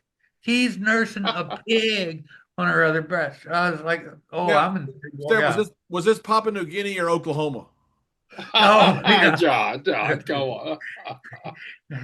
Yeah, it was right outside of Tulsa. No. That's right, right outside of Tulsa. Yeah, it was right near Broken Arrow. Broken, yeah. Oh, I can't get over it. But yeah, so that was fun. We got back. That's just a case right there. The experience that I got to live in the life of being a professional wrestler. I mean, go places like this. Ordinary people don't experience it like that. Buddy, me and Barry Windham were going to go to. We thought it was Shaka Zulu's like tourist town. They didn't know they sent us to Shaka Zulu's hometown. So we're like actually in Zululand.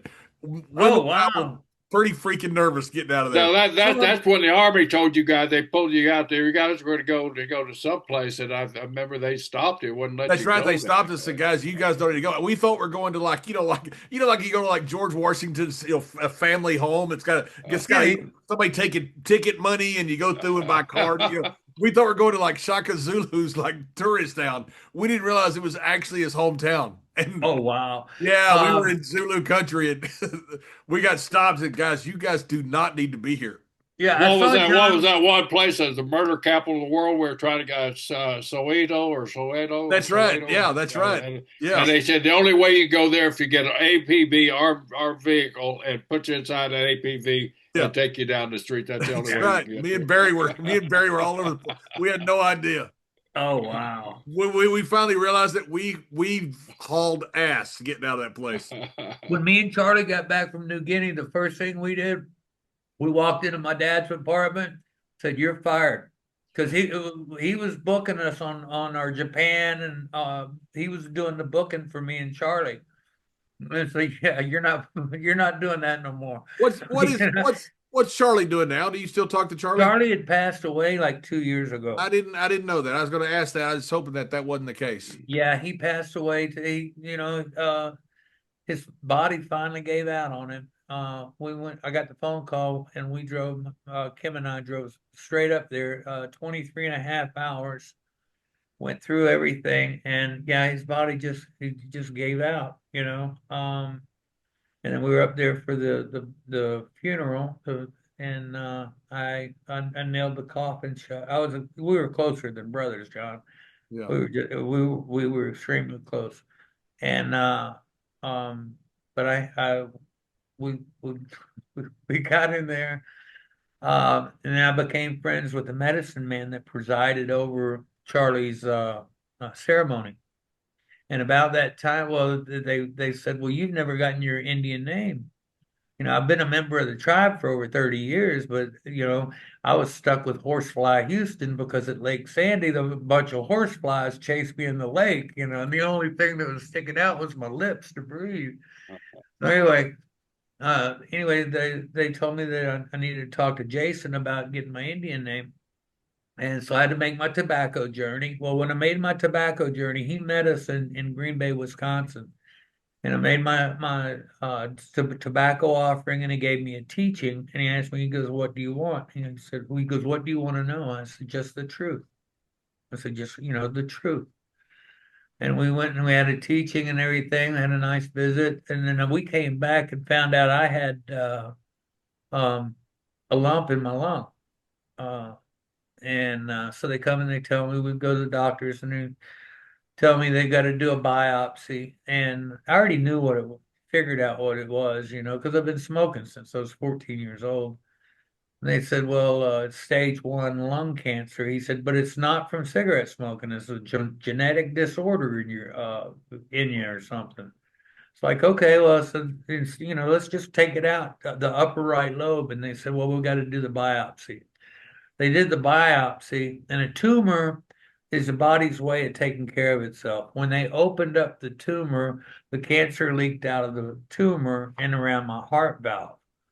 So after the tobacco journey, we went back to Red Lake for the powwow and to get my Indian name because I was going to have, I wanted to be named into the tribe before I had my surgery. So we go, I got my name. My name is Memash Kawigabo, which means still standing strong. The medicine man told me his name is Jason Hart. Great fella. Oh, I love this guy to death. He's my brother. He said, he goes, you gave me your tobacco, and he goes, and usually he goes, I smoke the tobacco, and you know, a vision will come or something will come and a name will come to me. He goes, when I smoked your tobacco, he goes, the spirits talk to me like they ain't never talked to me before. He said, you've had a wild life. And then he said, but through it all, you're still standing strong. So I gave him my name. We made it back here. 2 days later, I had my lung removed. And the first day after they removed my lung, I got up and I walked 100 yards. And then the next day, I walked 300 yards because I wanted to get back home. And they released me, and we came back home. Well, 10 days later, I go in for the doctor visit, and they said, "Sir, we're sorry to inform you, but your stage 1 lung cancer is now at stage 3." So the biopsy and about the cancer leaking out around my heart valve and around my esophagus. And they said, we're going to recommend targeted radiation, chemotherapy, and this pill called Tagrisso at $17,600 a month. Like, dang. And I agreed to the targeted radiation, but not the chemotherapy because I was on the phone with Bart a lot, you know, and Bart he would cry, you know, he was hurting, and it was the chemo doing it, you know. And I talked it over with Kim, and I told her, I said, I'll do the targeted radiation. I said, but if this is the way I got to go, you're choosing your way out of this life. So I started the targeted radiation, and I was on the phone with Jason one day, and he asked what's going on with me, and I told him, and he goes, well, he said, I could do an eagle bones healing ceremony on you.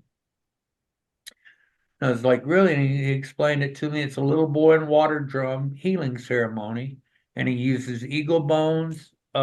This is the golden this was my naming eagle feather. Can you see it? Yeah. That's what he gave me for that was, and this was the golden eagle feather, the young golden eagle feather he used to find the sickness in my body. So me and my wife, we went through, we tied the drum up. Jason told us the story. Then we went upstairs and he did the doctoring and up in the mountains at our cabin in Boone. Then he took the poison into his body, from my body into his. He used a copper cup, put water on me, and used the eagle bones to take it and suck the poison into him. And then he regurgitated it out, and then I had to bury it to where it would hurt no other creature. So I took it outside and buried it a couple feet in the ground, up halfway up the mountain.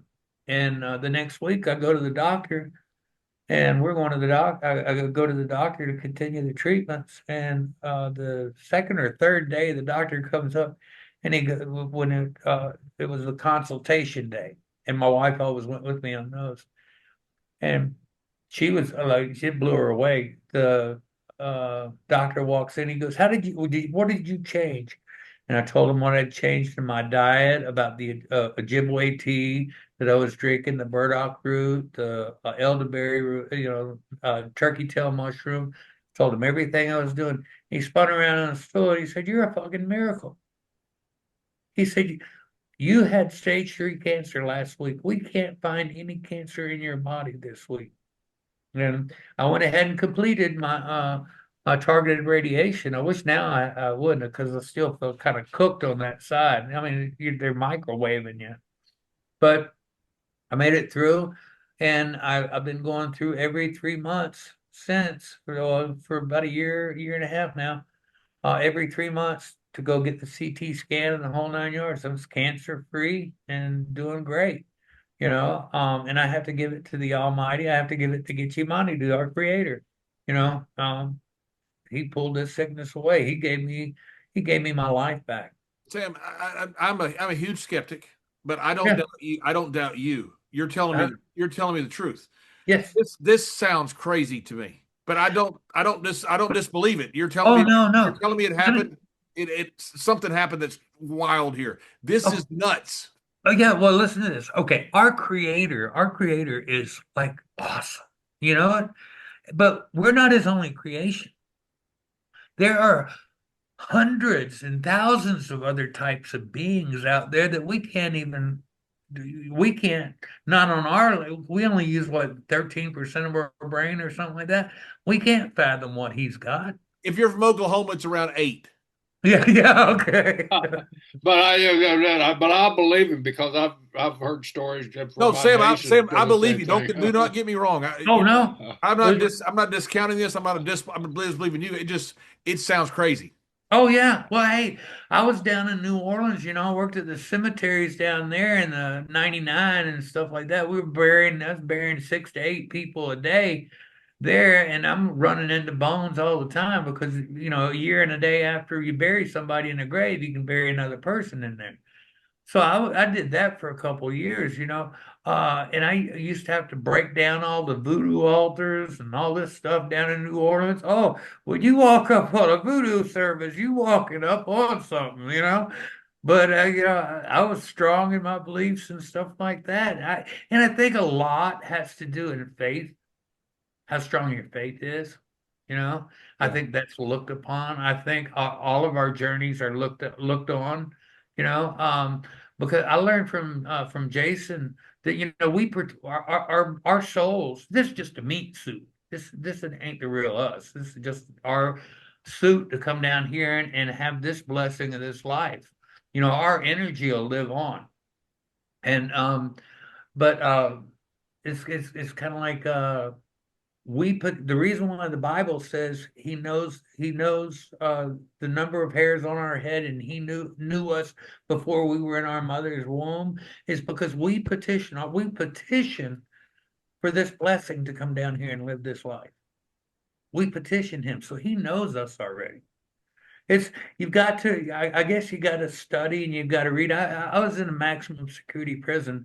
I walked in from Chow one day, and there was like 4 of us out of 96 of us that we had a little Bible study, a little prayer call. Only 4 of us. And I walked in that door, and I'm looking at all these murderers and rapists and this, that, and the other that I'm locked up with.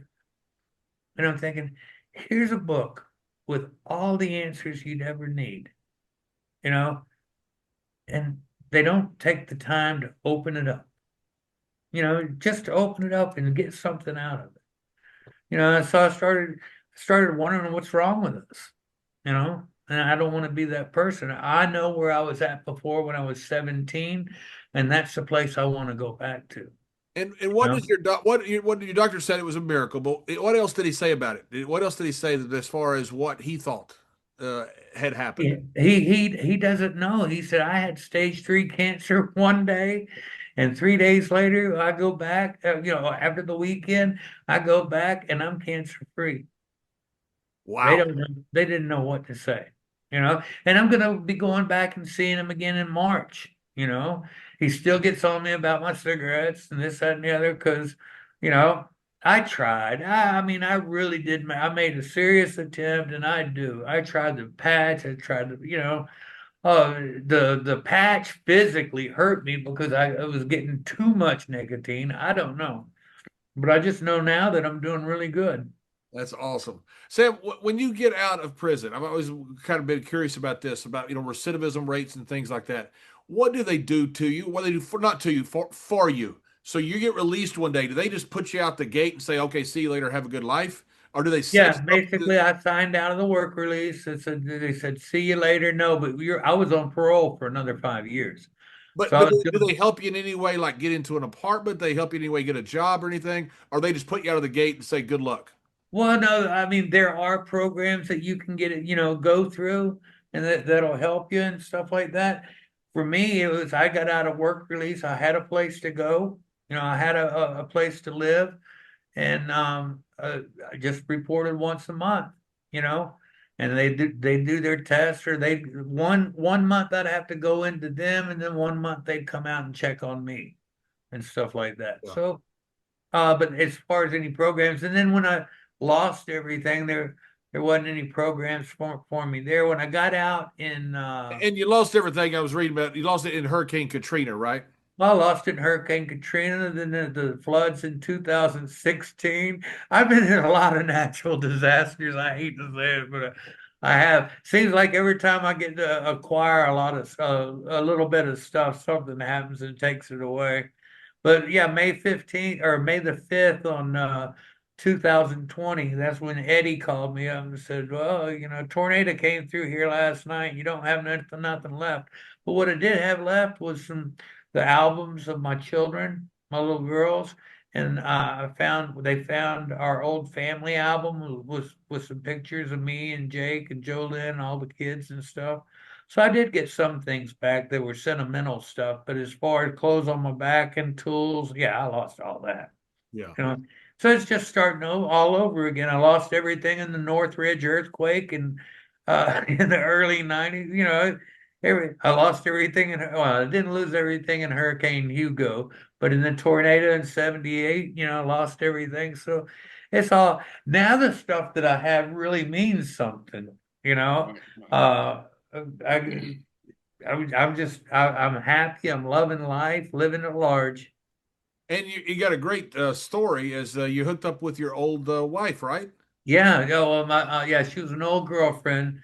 I was helping my uncle lay carpet at a McCoy Ellis in a little place in Monroe, and we were doing it on a Saturday. And on she walked in, this redhead walked in, and the greatest smile and the prettiest eyes I'd ever seen.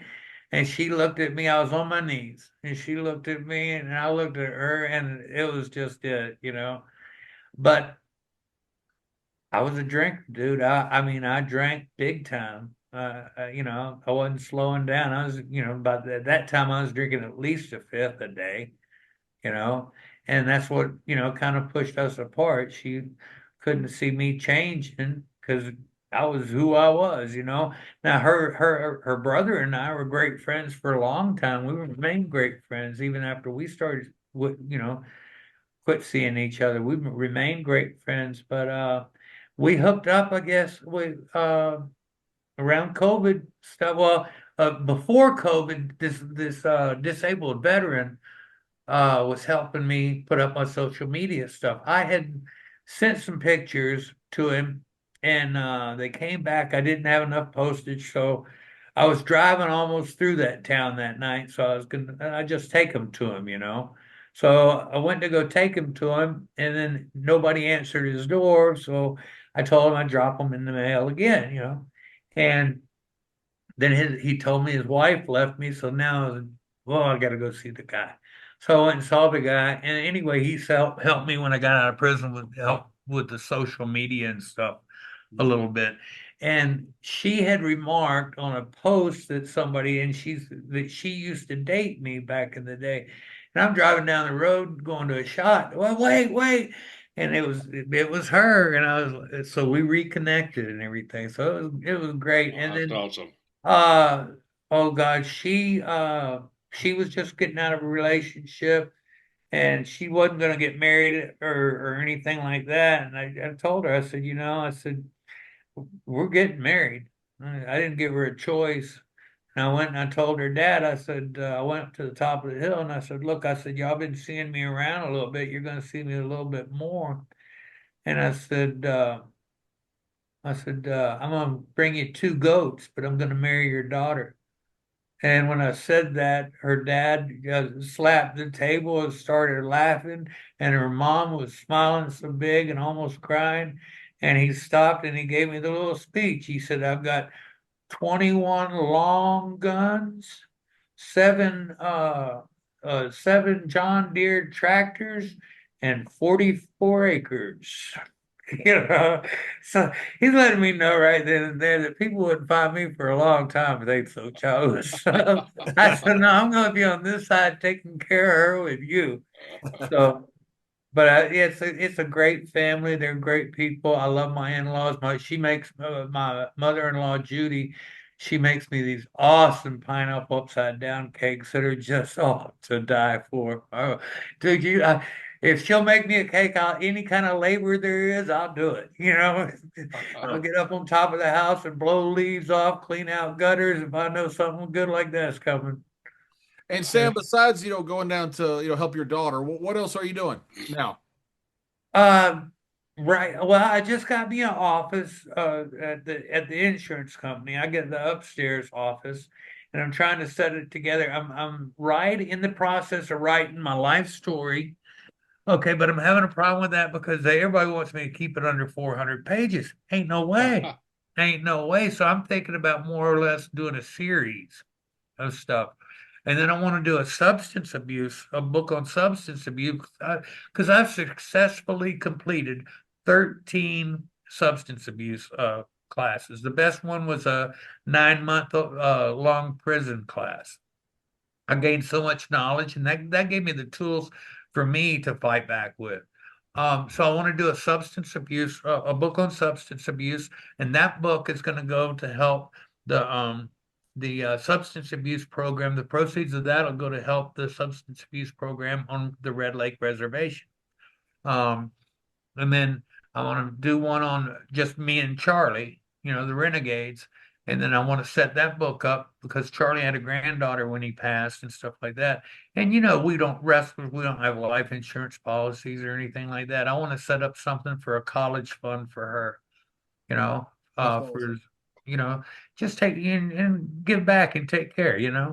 But if I want to do a project, I might remodel a house or something here or there. I remodeled a couple of mellow mushroom restaurants, which that's really easy. You can just throw paint on the wall. But I did a couple of mellow mushrooms and did, a couple of things like that, remodeling and stuff. But Yeah. right now, I've been concentrating on my health and just getting better. Yeah. That's awesome. Sam, if you had just one thing from people that have substance abuse, what's the main thing that you would tell somebody that you would put in somebody's head that has a problem with whatever, alcohol, substance, whatever? It's easier than people think. All they've got to do is just say no. They'd say just say no. Well, yeah, you have cravings and you have, all things like that. Start eating you some good fruit or fruit juices. get the natural sugars from that instead of the alcohol or what have you. Get on that and just don't pick up, don't use. You will get through it. I mean, I smoked crack for 4 months. Did all these different things. Just don't. And each day it gets easier. I mean, I've got like almost 17 years. I feel better. I've been going to this chiropractor too. This Miracles Can Happen chiropractic, and they've really got my shoulder, my knee, my hip, everything all lined up again now. And I feel better than I've felt in probably 15 years, That's awesome. physically, Yeah, good for you. But yeah, just don't, it if you just don't, find something else. Do you think the support people, the support staff help, or is it internally that you got to find? Well, I did mine mostly on my own. I haven't shied away or anything like that. I mean, I have gone to AA meetings to support friends of mine and stuff like that. I don't get out there and tell my story too much anymore because um every time I go to a AA meeting, it's all over town. I'm the last one anybody's anonymous about. You know who's our meeting today? And so as far as being anonymous for me, I never was. But I've gone and I help people. I've done things to help people and stuff like that. How do you fight the temptation? I mean, if you get I just down, don't. I'm sure temptation comes. I mean, you get down on yourself, or you get something happens, and you start thinking, man, a drink sure would. You don't think that way Well, anymore. see, I've fallen into that trap so many times before. Yeah. I already know, because it used to happen to me back in 2008, 2009 when I was going through the rehabs. I'd be driving along and going, oh, just one Just wouldn't one. hurt, just one. But it never, out of all those hundreds of times, I only wanted one. It ended up with way more than that. So I know that over all these years, I know that I just can't. I can't. Yeah. Because it won't be one. Right. You're lying to yourself, and I don't want to be lying to myself. I can actually look in the mirror and like the guy just looking back now instead of I don't have to prove nothing to nobody. I want to go out there and be everybody's best friend. I want to cheer you on too. If whatever your goals in life, let me be that cattle prod. Stick you in the ass and make you jump for it. You know, I want the best for everybody, and I know the best for me wasn't that. Right. And just like Jake with his addictions and stuff, you know, he was able to put that away. Are you and Jake back family now, or what your We relationship speak is? every once in a while. I mean, And Robin. well, I speak with Robin more than I do with Jake. I talk to Jake every month or once every other month or something like that. And then if we see each other at events and stuff, we see each other and stuff and talk. But we got a great relationship. I got a great relationship with my sister now, so I've been really blessed. I put everybody through hell. I mean, yeah, I, who'd have thought I'm the black sheep of the family, Right. But it was, and for a long time, like my sister Robin could drink, boy, she could drink, she'd take the little mini thins, the little trucker mini thins, and be able to drink even more. Um, but because I was the one that was going to the meetings, I was the one that had the addiction problem. They just couldn't open up. I heard now that she's not drinking as much, so I'm happy, and I'm happy for her. So. With us closing up here, this conversation, is there any message that people having troubles out, having issues out there? Is there what advice or what tip could you give them that you've lived through and that you think really helped you? What's really helped me was getting to know the truth about things, getting to the bottom of things. So, you read like let's say the Bible for a second. You read things and it doesn't make sense to you, and then you're trying to figure out, okay, where's the variations through, and I'm learning about the languages and just different things. But whatever you're facing, if you always remember that the Creator loves you, that He's there for you, that He wants to see you overcome, because you've got to overcome. You can't kick your obstacles out of the way. You can't run around them. You have to overcome them and overwhelm them and make yourself a better person, make yourself a learning person, give yourself the knowledge. Everything that obstacle just was to you, now you've got that knowledge and it's become part of you instead of something working against you. We're all here to we need to learn about unity and lifting our brothers up instead of pushing them down all the time. And here's a good example of that. Jake, when it came to the business and stuff like that, if you he might hate your guts, but if you sincerely went to him about and asked him his advice or something on the psychological end of this business, he would be a straight shooter for you because he always put the business first. And what we have to do is figure out what our goals are, what it's going to take us to get there, set out a game plan, and don't wing it. Work hard for it. You remember that the Arnold Schwarzenegger Conan the Barbarian movie? Remember that one? Yeah. When they took him and they put him on that hot walker when he was a little kid, and he's pushing that wheel. Yeah.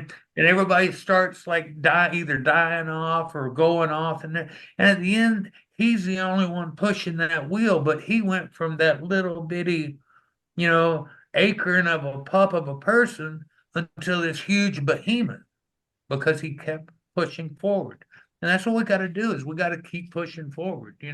We got to keep. I can't build my muscle and make my muscle. I can't make my muscle bigger without tearing it up first so it can rebuild itself. And I got to tear it up by using it to get the blood pumping back through there, right? Right. And that's what we have to do with everything. Yeah. Well, Sam, I can't thank you enough for joining us. It's been what a great story. And by the way, we are better than Ricky and Robert. Oh, I know. Hey, dude. There's not a doubt about it. I don't know who won. We're better than Ricky and Robert. Yeah. I'm telling you, we had the NWA titles. Yes, we did. Yeah. I got my AWA one right there. I only had it for a month too, but I had it twice. And then I got the AWA world title. Oh, can I tell y'all a real quick story about my grandma Sarah? Yeah, please. Okay. Now, my grandma Sarah, she was from Marshville, North Carolina. Well, Dale Gagne was running the AWA here after Crockett closed it all down. Anyway, so I had to wrestle Jimmy Garvin for the AWA world title in Sumter, South Carolina. So I go and I pick up my uncle, who's a minister, and his wife and their two daughters, and they're all sitting on front row. And I go there and I'm where the match is. Well, Garvin comes out on a motorcycle, and he's got two little dudes on motorcycles with him, and they all ride out on Harley Davidsons. And I'm like, this is kind of cool, the big entrance and stuff. So anyway, we're having our match, and as we have our match, boy, Garvin grabs my tights and he drops down and shoots me out of the ring. Well, when he does, them two little biker buddies come over there and they start putting the boots to me in front of my grandmother. And my grandmother freaked out. She grabbed the security railing and slammed them up against the ring. Slammed them, had them trapped there. And Grandma always carried a great big bottle of cheap perfume in her purse for the weight. It wasn't for the smell, it's for the weight. And she took off and she's working those two guys over. Well, a big deputy comes and he grabs my grandmother and he's going to throw her out. I'm trying to crawl out from underneath there. Now I got to run over and stop him from throwing my grandmother out and arresting her. Well, I tell him, look, this is my grandma. Please just sit in the bleachers with her. So Garvin's watching all this, standing on the turnbuckle, and he's like flipping my grandmother off and acting like. Of course he is. Yeah, and she's giving it all back to him and the whole 9 yards. Well, I just walked around the arena backwards, came up behind Jimmy. Nobody had really called nothing. We kind of knew we were going to find a spot in there. And I just went over there, rolled him up 1, 2, 3, won the AWA world title, had it for a month. My grandmother helped me win that. That's tremendous. Awesome. Go, Grandma. That is Grandma. tremendous. Yeah. What a great story. Yeah. Hey, man, it was great to talk to y'all. And thanks for having me on. And anytime in the future, if y'all want to, I'd sure love to come back on and just talk with you. No, we'd love to, Sam. It's been such a pleasure catching up with you. And what a magnificent story you have. Thank you. Thank you. And people can reach me over on Sam Houston on Facebook. And I'm going to set some more things up in the coming weeks. So I'll keep y'all informed. Please do. All right. Love you guys. Thank you. Thanks, Sam. Love you, brother. Thanks so much.